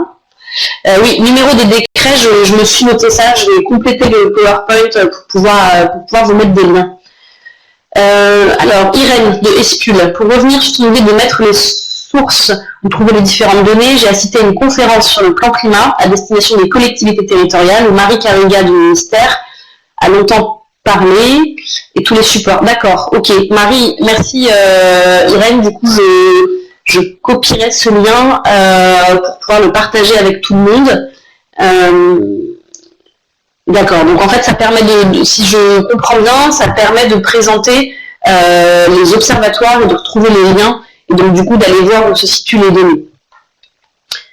Des remarques. Oui, effectivement, le PPA, c'est qu'a mentionné José, c'est le plan de protection de l'atmosphère. C'est un document que doivent élaborer les intercommunalités de plus de... Alors là, j'ai un trou. Pareil, c'est des grosses. Mais quand il existe, le plan climat doit prendre en compte le plan de protection de l'atmosphère. La présentation sur le site du RAC, oui, je vais la mettre après. Je mettrai le PowerPoint que je vais compléter demain sûrement et je mettrai du coup la vidéo aussi, même si je pense que personne ne la regardera vraiment, mais c'est pas grave. D'ici, j'en parle juste après. C'est après que présente. Oui, non, après, enfin, je ne présente pas les choses spécifiques qu'on demande, parce qu'il y a vraiment des demandes assez différentes par territoire. C'est plus les dispositifs de concertation et comment on rentre. Alors, José, PPA, c'est l'État qui pilote et qui prend un arrêté. Ah, ok. Alors, merci de me préciser. D'accord. Ok. Alors. Du coup, là, c'était plus pour la question de l'implication des associations dans les plans climat. J'accélère un peu. Et, ah oui, alors j'étais censée appeler, parce qu'il n'est pas là, Victor. Je ne sais pas si vous connaissez... et du coup, ce que je vais faire, c'est que je vais commencer par autre chose et je vais dire à Victor de se connecter. Voilà. Je vais avancer un peu. J'avais proposé à... Merci déjà beaucoup, Charlotte. Ah bah si, Victor est là. Alors, en tant que présentateur... En 5 minutes, ce qu'on est en train de faire avec... Victor, est-ce que du coup, tu as changé de statut et tu peux donc intervenir? Normalement, si tu as ton micro ouvert, tu vas pouvoir parler. Ouais, désolé, j'ai du mal à faire mieux que ça. Bon, je vais avancer et puis on va voir comment... Bref, avec Alternative à Paris et dans la suite du village qu'on avait fait, qui avait rassemblé 400 alternatives sur le territoire parisien d'associations qui bossent sur le climat, on a vu arriver en fait le renouvellement du plan climat de la ville de Paris, qui doit se renouveler pour la période 2017-2022. Et on s'est dit qu'on allait vraiment s'emparer de cet enjeu-là pour essayer justement de mobiliser un peu les acteurs du territoire et de porter, nous, des propositions dans les dispositifs existants et pour essayer de rehausser un peu les ambitions du futur plan climat de la ville de Paris. Et donc on s'est lancé dans une démarche... Tu n'entends pas, JB? J'ai l'impression qu'il y a des avis contradictoires dans le... Ok, pardon. Ouais, donc on allait s'approprier vraiment cette démarche-là et participer activement, et ben déjà d'une part dans la phase de concertation qui vient de se terminer pour la ville de Paris, et puis plus tard dans la phase de consultation avec l'objectif de justement porter la voix de la société civile dans la rédaction du futur plan climat. Et pour ça, donc on a lancé plusieurs réunions, on a mobilisé les acteurs du territoire, on a envoyé pas mal d'invitations, et par thématique, on a une vingtaine d'acteurs qui ont répondu pour finalement remettre, nous, en février et à l'issue de la concertation de la ville de Paris, une liste de 40 propositions qui balaye en gros les grandes thématiques sur lesquelles les assos sont impliqués. Je pense au transport, à l'habitat, en gros, qui étaient les gros pôles. Oui, et puis l'énergie citoyenne, et en fait tout ce qu'on connaît dans les assos auxquels on participe et qu'on voit en tout cas dans nos réseaux. Voilà, ça a été rendu, et en fait on s'est aperçu que à part ça, le dispositif de la mairie de Paris était relativement insuffisant, et qu'à part une plateforme web qu'ils avaient mis en place pour déposer des propositions, il n'y avait pas une démarche extrêmement volontariste de la part de la mairie pour aller chercher les acteurs et pour qu'ils rendent des propositions. Donc on a un peu fait ce travail-là, et on a rendu donc ces 40 propositions en février. Parmi les 40 propositions, un truc qui nous est paru, qu'on a vraiment envie de mettre en avant et qu'on défend particulièrement, c'est l'idée d'instaurer un comité de suivi citoyen, qui était vraiment ce qui manquait au niveau de la ville de Paris, puisqu'en fait les bilans qu'on a eus de leur part sont vraiment des bilans rédigés par les services de la ville et qui sont plutôt un exercice de communication qu'un véritable bilan critique et analytique de ce qui s'est passé. Voilà, on a donc vraiment mis en avant cette proposition-là, qui est plutôt bien reçue en tout cas pour l'instant. Et nous, notre objectif, c'est d'ici au vote par la ville de Paris du futur plan climat, ça arrivera en décembre 2017, d'ici au vote, on va essayer déjà de négocier en interne avec les services, puis dans la phase à la fois de consultation et dans les différentes phases de vote, de pousser pour que les propositions soient abouties, de vraiment travailler sur cette proposition de comité de suivi citoyen avec la mairie pour qu'on soit d'accord sur un périmètre, sur quels membres en feront partie, etc., pour rendre une proposition acceptée par toutes les parties, et que vraiment, nous, ce qu'on propose avec 20 organisations de la société civile soit intégré directement dans le plan climat final. On va voir à quel point ça aboutit, on va voir à quel point on sera écouté, mais a priori, on a des bons retours de la ville de Paris, et des bons retours en tout cas des acteurs qui trouvaient intéressant de participer à cet exercice-là, un peu inédit. Donc voilà, c'est encore complètement exploratoire et encore un peu nouveau, mais on espère que cette démarche-là, si elle aboutit, pourra peut-être faire des émules, et on fera vraiment des retours d'expérience et de témoignages de façon un peu plus large, avec des bons conseils pour que d'autres territoires s'emparent un peu de cette démarche qu'on a menée. Voilà pour moi. Merci Victor. Est-ce qu'il y a des questions à Victor? Alors j'en vois une. Quoi sur les consommations d'énergie grise? Si tu veux, Jean, je ne sais pas si Victor est d'accord. Les 40 propositions, je te laisse répondre à Victor peut-être, aux questions en fait, c'est plus simple. Si tu n'as pas coupé ton micro. Je reprends. Rapidement, il y a effectivement des choses sur les consommations, sur la réduction des consommations, à la fois des acteurs et à la fois de la mairie elle-même et des acteurs publics. Les 40 propositions en ligne, elles ne sont pas encore rédigées de façon publique et en termes de communication simplement, mais on va le faire justement rapidement, et au moins pour septembre, pour qu'on puisse pousser ces propositions dans le débat public au-delà du seul lobbying interne, quoi. Mais on peut vous les envoyer d'ores et déjà. On a une présentation, un doc interne si ça vous intéresse. Merci. Merci Victor. Du coup, je continue, je vais devoir un peu accélérer, j'ai pris un peu plus de temps que prévu. L'idée là, c'était de parler un petit peu de la manière dont on peut s'impliquer.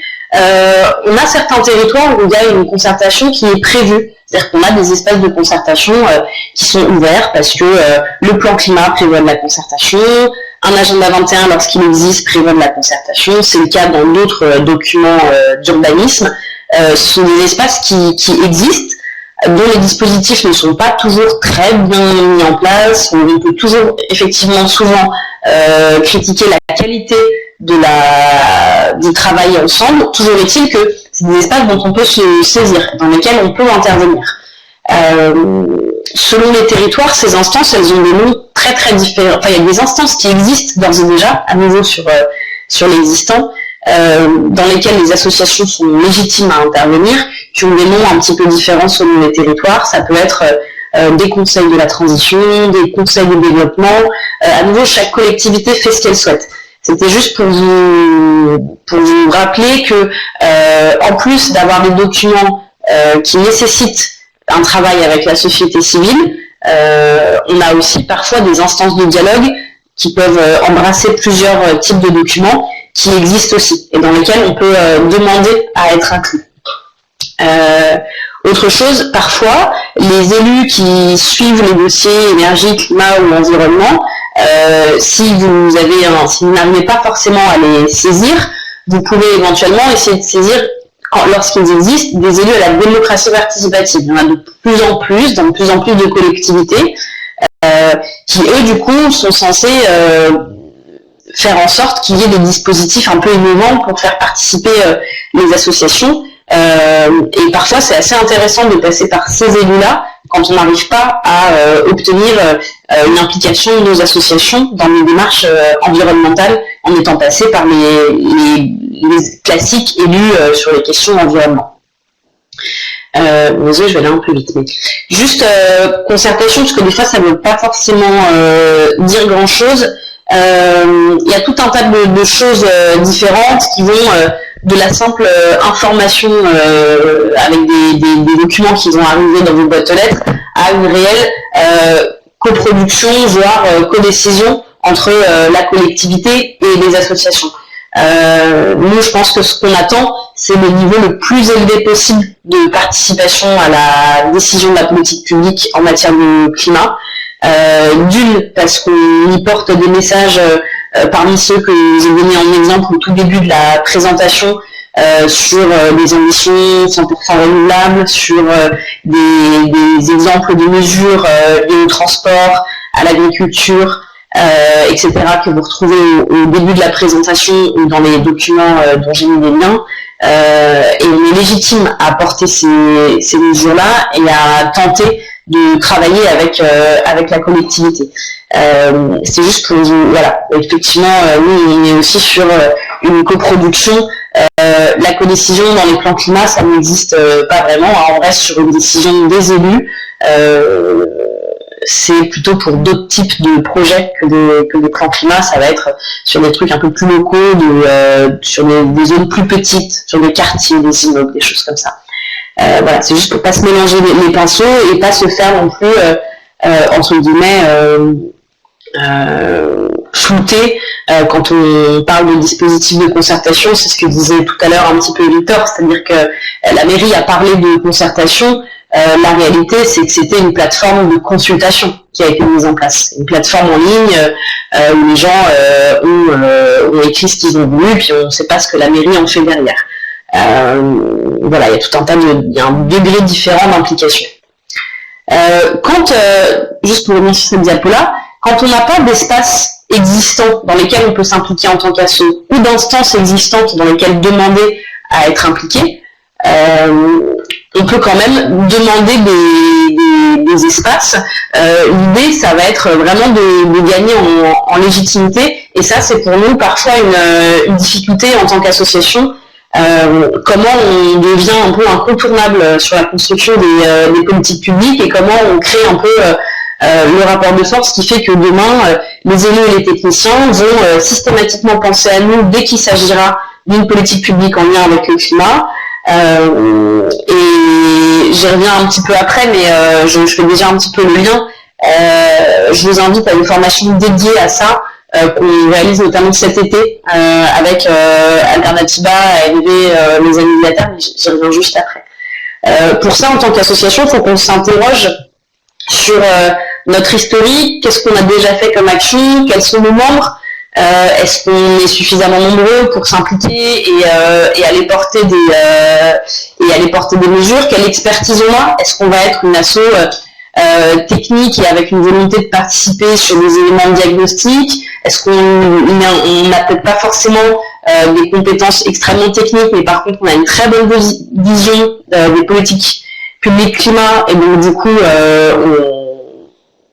on va essayer de s'impliquer dans toutes les parties du plan climat. En fait, dans tous les cas, vous avez toujours, en tant qu'association, une légitimité, soit en tant qu'usager du territoire, en tant que militant parce que vous défendez une vision de l'avenir avec la sortie des fossiles et les questions du climat, parce que vous allez porter des idées nouvelles, soit vous les avez vous avec votre groupe, votre association liée à votre territoire, soit en faisant le lien avec les différentes campagnes qui existent, qui portent des propositions sur le climat à décliner dans les collectivités locales, parce que vous allez proposer des modalités de gouvernance un peu innovantes, comme ce dont parlait Victor sur la volonté d'avoir un comité de suivi, par exemple, ou parce que vous êtes une force de mobilisation qui pourra à la fois parfois servir la collectivité, parce que vous allez permettre que les citoyens soient sensibilisés au climat, ou si vous n'êtes pas content de ce que fait la collectivité, vous pourrez potentiellement mobiliser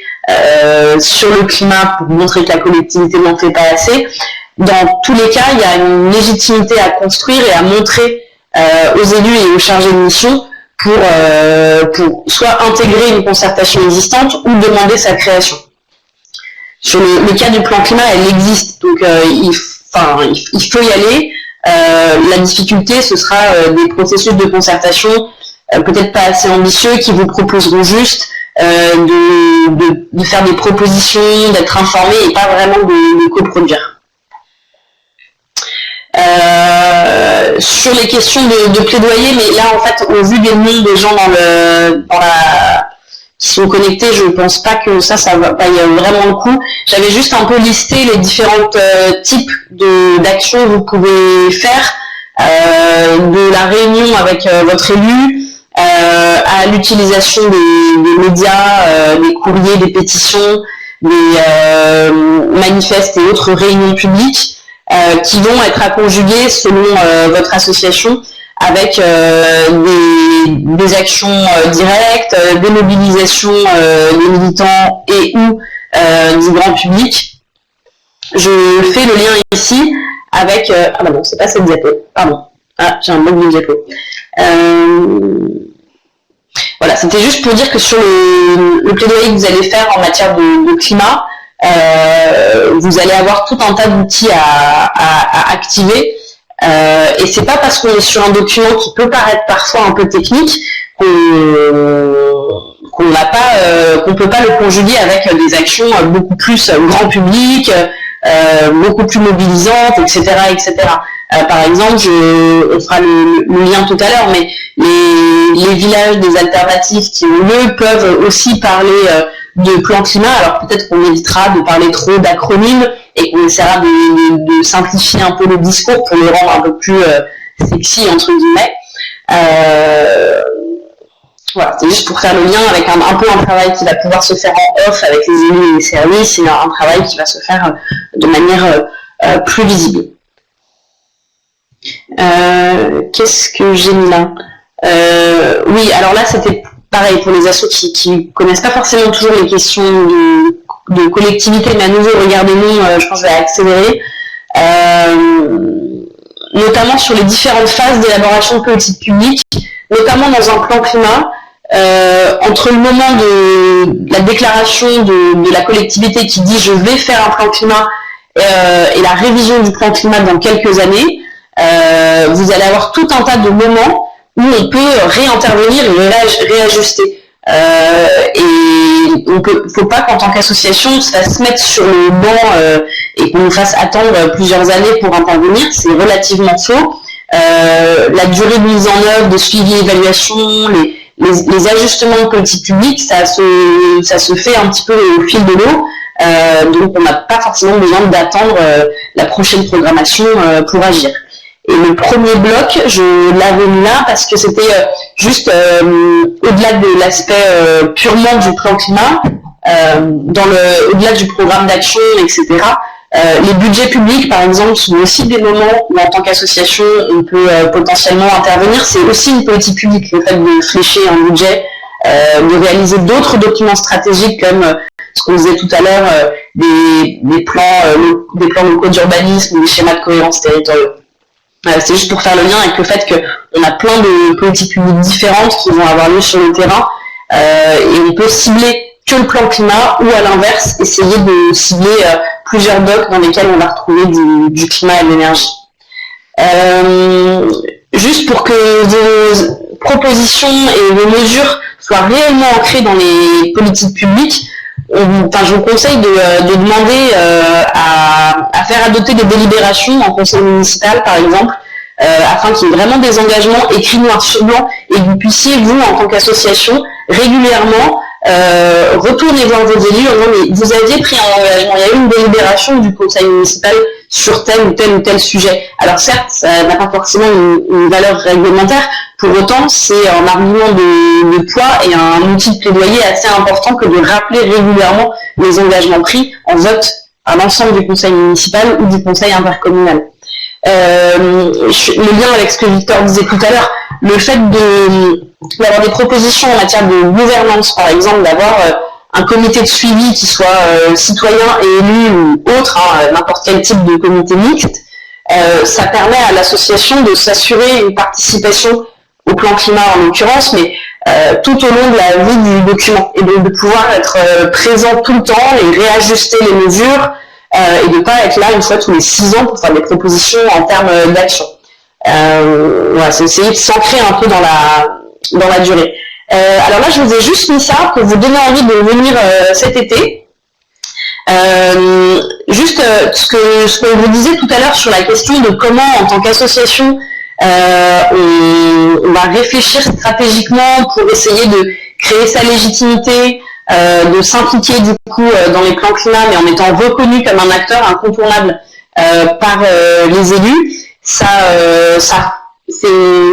C'est des questions qu'on doit prendre en compte dans une réflexion plus globale sur notre stratégie en tant qu'asso. On s'implique dans un plan climat, avec du coup de réfléchir aux enjeux, c'est-à-dire qu'est-ce qu'on veut obtenir à la fin. Est-ce que vous, en tant qu'asso, vous allez travailler sur l'ensemble du plan climat, ou est-ce que vous allez travailler sur on a plutôt un objectif très lié au transport, et donc on va se fixer 2-3 mesures à obtenir en matière de transport et ou d'énergie. Voilà, donc réfléchissez-vous à la fois en fonction de vos besoins et de vos moyens, moyens humains, moyens financiers, moyens en termes de temps. Voilà, qu'est-ce que vous voulez obtenir à la fin? C'est juste pour vous préciser que c'est parfois compliqué de travailler sur tout ce que contient un plan climat, à la fois parce qu'il y a beaucoup de thématiques dedans, donc il faut connaître un petit peu l'ensemble de ces thématiques-là, et que ça nous demande un petit peu d'avoir des gens mobilisés un peu sur la durée. Donc parfois, par réalisme, on va se fixer sur des enjeux plus restreints, ou pas. Fixez-vous aussi des objectifs, c'est-à-dire si votre enjeu principal porte sur la question des transports, est-ce que votre objectif c'est d'obtenir des pistes cyclables, c'est d'obtenir une nouvelle ligne de bus, c'est d'obtenir un nouveau plan de déplacement urbain. Enfin voilà, il faut que ce soit des objectifs qui soient relativement spécifiques et qui soient délimités dans le temps, ne serait-ce que pour vous en tant que structure associative. Si vous ne vous dites pas dans un an on a obtenu ça de la part de l'élu, vous aurez moins de facilité à travailler avec le groupe de bénévoles pour l'atteinte de ces objectifs-là. Réfléchissez aussi en termes de cible, ce que je disais tout à l'heure. Parfois, votre cible principale, c'est l'élu en charge du climat ou de l'environnement, quel que soit son nom. Parfois, en fait, vous pourrez plus facilement travailler avec un élu à la démocratie participative, un service, ou alors avec parfois même des acteurs économiques, avec d'autres associations qui travaillent sur le territoire. Enfin, essayer d'avoir un peu un mapping des différentes associations sur le territoire. Votre contexte interne, c'est ce qu'on disait, c'est qui chez vous est mobilisé sur le plaidoyer plan climat. Est-ce que vous êtes 2, est-ce que vous êtes 10, quel temps vous avez à y consacrer, ça va conditionner un peu tout le reste. et déterminer vos messages. Je vous ai mis ça parce que l'ensemble de ces points-là, quasiment tous ces points sont développés par des formations spécifiques lors d'un camp climat cet été dont les inscriptions ouvrent le 1er juin et qui aura lieu du 4 au 15 août dans les Pyrénées-Orientales à Maury. C'est organisé par les Amis de la Terre, Action Mouvement COP21 et Alternativa. Et il y aura des formations à la fois générales, stratégiques qui reprennent en fait ces points-là de manière plus détaillée, des formations en lien avec les collectivités, les plans climat, etc., et tout un tas d'autres choses. Mais en fait avec une dimension atelier en fait, qui nous permettent de mettre de pratiquer cette réflexion stratégique sur la mise en mouvement de votre asso pour s'impliquer dans le plan climat. Alors, qu'est-ce que... Voilà, pardon. Je vous ai mis aussi des liens ici. J'ai mis le lien vers le pacte de la transition citoyenne, le pacte de la transition, pardon, qui est sur le site des acteurs de la transition citoyenne. Vous avez, alors, je voulais peut-être passer la parole à ce moment-là, du coup, à Cécile sur la diapo d'après. Je fais un balayage très vite de 10 diapos et je passe la parole juste après à Cécile. Hop. Pardon, du coup, je suis sur les trucs techniques, c'est pas terrible. Voilà. Donc, je vous ai mis le pacte de la transition. Je vous ai mis la boîte à outils pour les municipales qui avaient créé BICI et dont Iban a mentionné tout à l'heure. Vous avez les liens vers ces deux documents-là. Et si vous commencez à travailler sur la question des plans climat à l'échelle locale, c'est deux super documents. Le pacte de la transition, c'est une liste assez courte de 15 mesures qu'on peut demander à son élu. Ça avait été réalisé et ça a notamment servi pendant le tour Alternativa pour être signé par les élus. Et donc, du coup, ça permettait d'avoir une liste de 15 mesures qu'on pouvait faire signer partout en France. La boîte à outils municipale, c'est BICI, qui est une association qui est basée à Bayonne, qui a rédigé un document assez conséquent, qui est téléchargeable et gratuit en ligne, où vous avez du coup une liste d'actions. Chaque action est ensuite déclinée en sous-actions, et c'est vraiment très audible, vous le lisez sans aucun problème. Les sous-actions, elles vont de la plus simple à la plus compliquée. C'est-à-dire que dans l'exemple que j'ai mis sur le PowerPoint, mais qui n'est évidemment pas lisible parce que c'est tout flou, vous allez avoir un nom d'action et ensuite une méthodologie un peu par étape avec le 4 sous-parties qui vont de la plus simple à la plus compliquée, avec à chaque fois des exemples un peu concrets, etc. Donc c'est une adaptation au niveau local de l'outil climat pratique, mais qui a été pour le coup utilisé par une association. Et je vous invite, et j'en réalisé que j'ai pas mis le lien, je vous mettrai le lien. Donc cette même association ici à Bayonne, au Pays Basque, du coup, a utilisé ces documents-là pour en faisant un suivi de ce qui a été fait dans chacune des communes du Pays Basque Nord. Et donc du coup, sur Internet, vous avez un document qui a été réalisé par les militants d'ici, qui ont du coup été regarder ce que chacune des communes a effectivement mis en œuvre, comment, si ça a bien été fait, pas bien été fait, et qui a rendu tout ça public. Donc c'est une mine d'or pour les militants à l'échelle locale, et c'est un exemple de travail qui peut être fait sans aucun souci. Et Iban est connecté, fais-moi signe si tu souhaites intervenir, c'est très facile de passer le micro.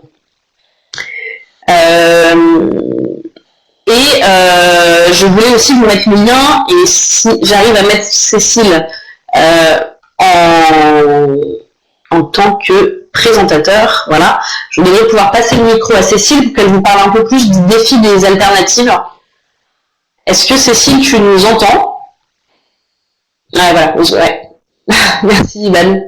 Il faut que je rajoute le lien par contre pour le suivi qui a été fait par BICI de chacune des communes. Cécile? Vous m'entendez là? Ouais. Ok. Je coupe mon micro, je te laisse. Ça marche. Bon, mais juste pour vous parler 2 minutes d'un nouveau projet d'Alternativa qui a été lancé hier et qui nous concerne aujourd'hui, notamment sur la deuxième séquence en 2018. Donc, ce projet s'appelle le Grand Défi des Alternatives. Il a donc été lancé hier. Si vous avez pas entendu parler des non-dignés, c'est nous. En gros, l'objectif du projet, c'est de contribuer au changement d'échelle d'alternatives concrètes via une dynamique de défi.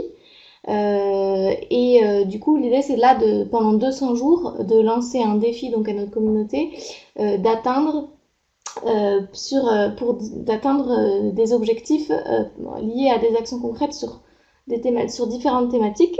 Donc on a 3 thématiques différentes que sont la transition énergétique, la finance solidaire et l'alimentation soutenable, plus plein de défis locaux déclinés localement en fonction des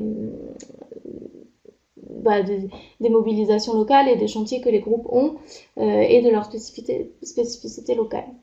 Par exemple, pour le défi sur la transition énergétique, l'idée c'est d'atteindre d'ici donc le 3 décembre 20 000 foyers qui agissent pour la transition énergétique en comptabilisant les souscriptions à NRCOP et les inscriptions au défi Énergie Positive. Donc ça c'est l'exemple, c'est un exemple de défi. Donc vous pouvez aller jeter un œil sur la plateforme pour voir à quoi ça ressemble. Et en fait, l'idée c'est de reprendre l'idée du crowdfunding, mais de l'adapter à des actions très concrètes. Donc on appelle ça le crowd acting, en gros. L'idée c'est de proposer aux gens des actions très concrètes pour atteindre un objectif ensemble. Donc ça c'est la première séquence du défi qui s'articule du coup cette année du 15 mai au 3 décembre, qui est plutôt axée sur les actions citoyennes. Et l'idée, c'est de mettre en mouvement des personnes sur un territoire, de structurer la communauté et en même temps, du coup, d'avoir aussi les personnes qui se bougent sur leur territoire en fonction des thématiques sur lesquelles elles sont intéressées. Pour enclencher une seconde séquence l'année prochaine, plutôt axée sur du plaidoyer local.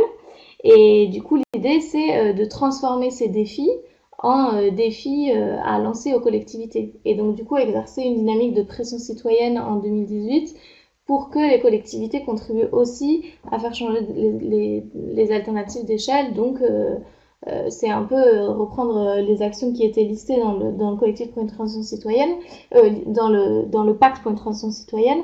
Par exemple, que la collectivité alimente un ou plusieurs bâtiments publics par NRCOP, etc., etc. Sauf que là, ça se traduit par une stratégie que les groupes locaux mettraient en place sur une année pour du coup réussir à relever le défi par rapport à la collectivité. Tout ça serait articulé avec un deuxième tour. On organise un nouveau tour à vélo en 2018. Et du coup, à chaque étape où on passerait, l'étape serait l'occasion pour les collectifs qui se sont engagés dans cette dynamique de défi et de plaidoyer local, serait l'occasion de soit, si elles n'ont pas encore eu de rendez-vous, d'avoir le premier rendez-vous avec leur collectivité, ou si ça répond pas, d'organiser une action non violente, ou s'ils ont réussi à relever le défi, de célébrer ensemble le défi relevé, etc., etc. Donc bon, là on vient de lancer la première séquence, donc c'est pas encore hyper clair. Mais en tout cas, ça va se préciser au fur et à mesure. Et du coup, si vous êtes intéressé pour suivre, si vous avez des questions ou pour y prendre part dès cette année en créant des défis locaux ou l'année prochaine plutôt axé sur le plaidoyer, n'hésitez pas à revenir vers moi. Merci beaucoup Cécile. Du coup, n'hésitez pas à utiliser le chat, le truc pour écrire et poser des questions à Cécile. Je suis en train de remonter pour essayer de retrouver les questions qui avaient pu être posées justement. Et donc voilà, donc merci beaucoup Cécile. Et donc l'idée c'est à garder, c'est que si dans votre association vous avez une volonté de vous impliquer dans la coproduction des plans climat, l'agenda c'est maintenant. Et de deux, en 2018, il y aura du coup tout un travail avec des associations, avec Alternatiba notamment, sur ce tour, sur cette question du défi de changement d'échelle. Donc du coup, vous serez encore moins seul dans cette dynamique de plaidoyer local. Et donc on peut éventuellement commencer à échanger là-dessus si certains d'entre vous souhaitent partager avec d'autres associations les travaux qu'elles font, etc. et la manière dont vous vous impliquez auprès des collectivités. En tout cas, voilà, moi ça m'intéresserait d'avoir des remontées d'associations qui travaillent auprès de leur collectivité, qui ont réussi à s'impliquer dans la coproduction d'un plan climat, parce que c'est toujours intéressant pour les autres de savoir comment ça se passe. Alors je remonte. Ce serait intéressant de connaître la procédure de constitution du comité citoyen accepté par la ville de Paris.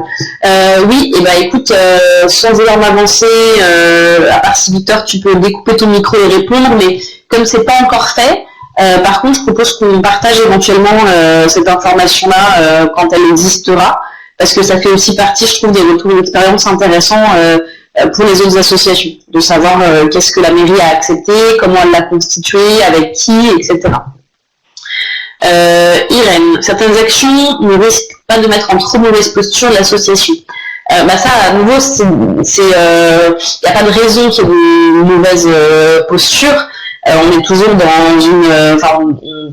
l'idée, c'est pas de devenir violent, agressif, rien. C'est vraiment toujours d'être dans une posture d'association environnementale qui est là pour défendre les intérêts de la planète et des générations futures, de pousser des mesures ambitieuses. Après, chaque association a aussi son historique et son ADN avec ses capacités d'action qui sont différentes. Donc, il y a des associations qui vont être excellentes en matière de mobilisation et dont la plus grosse contribution au plan climat sera de réussir à mettre 1000 citoyens dans la rue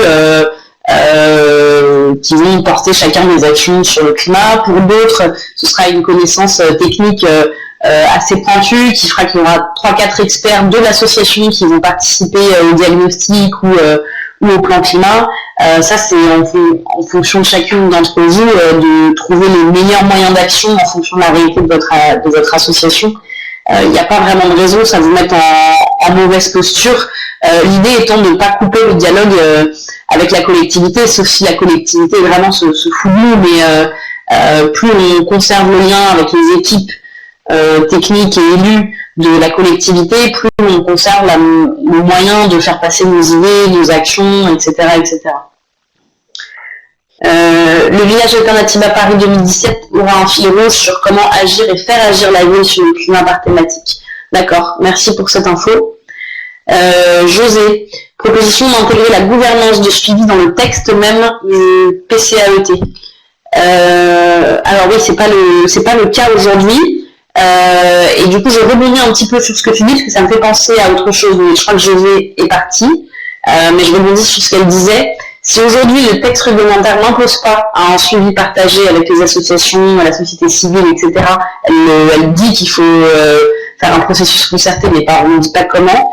Ce qui peut être fait en tant qu'association, c'est d'essayer de travailler dès le tout début du lancement du plan climat, au moment où la collectivité va réfléchir à la gouvernance du plan climat. Et ça dépend de vos relations avec la collectivité. Certaines associations parmi vous travaillent d'ores et déjà sur des plans locaux d'urbanisme ou d'autres documents et du coup connaissent déjà un peu les élus et les services. Si vous entendez parler du lancement du plan climat, vous pouvez demander peut-être des réunions de réflexion dès l'amont, parce que c'est au moment où la collectivité va écrire la gouvernance du projet que vous pouvez peut-être déjà influencer le projet, c'est-à-dire de proposer à la collectivité soit dans le cahier des charges qu'elle va rédiger pour se faire accompagner par un bureau d'études, d'écrire noir sur blanc le fait qu'il faut que le procédé de réflexion sur le plan climat soit extrêmement participatif, voire que la collectivité écrive d'ores et déjà les modalités de concertation qu'elle souhaite que le bureau d'études utilise, par exemple. Donc il y a tout un tas de choses qui peuvent être faites un petit peu en amont du plan climat pour faire en sorte que cette gouvernance soit partagée, parce qu'à l'heure actuelle, effectivement, les textes ne sont pas assez, ne contraignent pas les collectivités. Tac. Justine, nous avons été invités par l'agglo d'Inoise, mais rien n'a encore débuté, donc je ne sais pas comment ça se passera. D'accord. Ah mais par contre, c'est super que vous ayez été invités, ça veut dire que votre association, et je ne sais pas de quel asso tu es, Justine, a été repérée comme une asso indispensable. Donc voilà, après ce FNO 0K, ok, super. Donc il faudra juste que vous fassiez, que vous ayez une vigilance au procédé de concertation, que ce soit réellement quelque chose d'intéressant. Dans tous les cas, le fait d'avoir été invité et qu'il y ait des réunions, vous pouvez, si vous vous apercevez que c'est des réunions un peu bidons, demander à ce qu'elles soient beaucoup moins bidons et qu'il y ait vraiment des modalités de concertation plus importantes qui nous permettent de vous exprimer, qu'on prenne en compte ce que vous dites, etc. Victor, Alternativa Paris, on fera un kit si ça a bien marché. D'accord, ok. Et là, du coup, je rebondis. Ce partage d'infos sur votre implication dans les plans climat, je vais essayer de voir d'envoyer des mails éventuellement, mais ce serait intéressant d'avoir des remontées à partager. Alors Irène, en fait dans ce plaidoyer, vous revenez surtout sur des actions militantes de la part d'Asso et pas sur des actions type réponse à appel d'offres autour de PCAET. Oui, effectivement, parce que les réponses à appel d'offres, donc juste pour clarifier sur des personnes qui ne connaîtraient pas les termes, quand les collectivités décident de faire un plan climat, très souvent elles sont accompagnées par un bureau d'études et passent pour ça ce qu'on appelle un marché public, et les bureaux d'études ou effectivement les associations peuvent répondre à cet appel d'offres pour participer à la réalisation du PCAET. C'est assez rare que des associations répondent à des appels d'offres, c'est assez complexe et technique. Pourquoi pas sur la partie, pourquoi pas sur différentes parties effectivement. À titre personnel, j'ai pas vu d'association répondre à des appels d'offres autour du PCAET, mais Irène, si tu le connais, je suis assez preneuse que tu partages ça, soit si je te fais passer le micro, soit par écrit, comme tu le souhaites en fonction de si tu es au boulot ou non. Voilà, je peux me renseigner et puis essayer de vous envoyer l'info.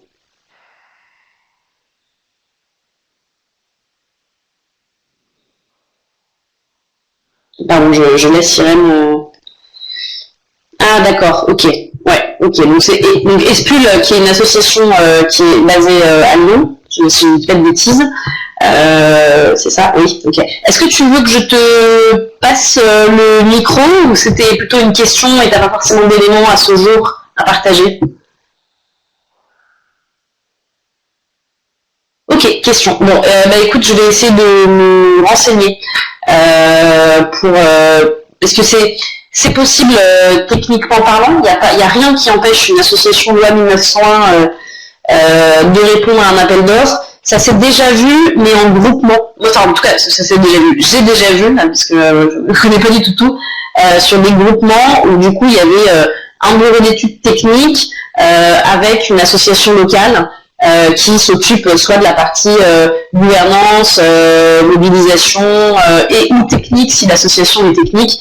Ça s'est effectivement déjà vu et techniquement il n'y a pas de souci pour ça. C'est plus que les relations entre bureaux d'études et associations c'est pas des acteurs qui travaillent très très fréquemment ensemble, c'est dommage, mais c'est complètement possible. Alors je pense que j'ai terminé. Je regarde juste ce que j'avais mis sur le PowerPoint en plus. Ah, je vous ai laissé un système de sigles pour les acronymes, parce que l'univers des plans climat et autres questions liées aux collectivités est quand même bourré d'acronymes relativement indigestes. Donc j'ai fait une petite liste d'acronymes à la fin. J'ai bien noté les ajustements à faire au PowerPoint pour l'envoyer avec des liens à rajouter sur notamment d'arriver directement au texte de loi. Je vais rajouter des documents qu'a réalisé d'ici en Pays Basque sur le suivi des politiques climat des communes. Voilà, donc je vais faire des compléments à ce PowerPoint. Voilà, c'était à peu près tout. Il reste 5 minutes avant 18h. Donc s'il y a encore quelques questions, je les prendrai avec plaisir. Et sinon, j'en profite juste du coup pour dire que donc, je vais mettre en ligne... ouais, merci, ouais, c'est techniquement pas évident. La prochaine fois, j'essaierai d'avoir un micro qui marche et qui résonne pas, qui grésille pas, qui fait pas une voix nasillarde. Une webcam et puis voilà. L'idée de ces webinaires c'était aussi de manière très courte, parce que 2 heures c'est vraiment hyper court, de présenter un petit peu les grands enjeux Sachez qu'en fait, au réseau Action Climat, l'implication des assos locales dans les plans climat, ça fait vraiment partie de notre axe de travail assez prioritaire. Donc si vous jugez qu'avec votre asso ou des assos de votre territoire, vous avez envie de vous impliquer, n'hésitez pas à nous solliciter. Nous, on peut se déplacer et faire des après-midi, des matinées ou des journées de travail ensemble pour repenser ça de manière plus adaptée à votre territoire et repenser les stratégies d'implication, de mobilisation, etc. Voilà, je vous dis ça, du coup, j'en profite pour mettre la diapo avec mon mail que vous voilà. Voilà, donc n'hésitez pas, on peut complètement envisager du travail en groupe pour approfondir certains points et structurer une activité asso locale sur le plaidoyer climat. Et normalement, si vous vous êtes inscrit au webinaire, j'ai vos mails, donc je voulais juste vous prévenir qu'il est possible que j'envoie un mail aux personnes inscrites au webinaire.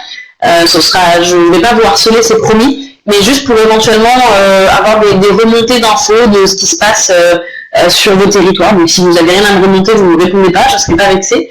Mais s'il y a des choses, voilà, moi ça m'intéressera. Donc c'est juste pour vous dire, je me servirai de la liste des inscrits et j'espère que vous n'en voudrez pas. Voilà. Pour ma part, j'ai terminé. Alors, Antoine. Alors, attendez, je regarde juste les questions.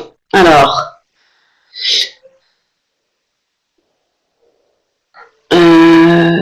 Tac. Ouais, les micros, on est d'accord. Oui, 2 heures au téléphone, j'imagine. Non, moi, je sais que pour ma part, j'ai parfois du mal à suivre les webinaires, donc j'avais un peu de peine pour vous, en vous imaginant derrière une voix et un PowerPoint. Ouais, l'implication des assos locales, je suis aussi hyper d'accord. Il faut qu'on arrive à partager ces infos-là ensemble, et c'est les premiers acteurs pour avoir des plans climat intéressants. Micro, oui. Ajouter des critiques des textes existants. Oui, je peux le faire. Je l'ai pas fait ici volontairement parce que l'idée c'était plutôt de filer des outils sur l'existant et pas tellement sur le plaidoyer national de la réglementation plan climat. Mais c'est aussi l'un des objets des travaux qu'on fait au RAC. Serait-il possible avec le PowerPoint qui sera mis à disposition d'avoir une liste des futurs événements dont on a parlé? Oui, ok, problème, je me note juste ça. Liste événements. D'accord. Le nombre d'assauts FNE qui ont participé. Oui, Jean-Baptiste Poncel des FNE, je peux te donner ça. Je vais t'envoyer la liste. Je peux regarder s'il y a des mails FNE, et s'il n'y en a pas, je t'enverrai la liste et tu connais peut-être les gens parce que enfin bref, là on est dans une sauce interne. Voilà. S'il n'y a pas d'autres questions, je vais clôturer là le webinaire. Dans tous les cas, je vous remercie tous d'avoir suivi pendant 2 heures un PowerPoint et une voix. J'espère qu'on refera ça prochainement. Il y en a un le 13 juin sur les schémas régionaux. Et voilà. Et surtout, n'hésitez pas, ces webinaires sont là pour vous donner envie de solliciter des temps plus longs de travail ensemble en groupe dédiés au plan climat et à la manière dont on structure les assos. Et ben, rendez-vous le 13 juin, du coup, avec plaisir. Voilà, bah écoutez,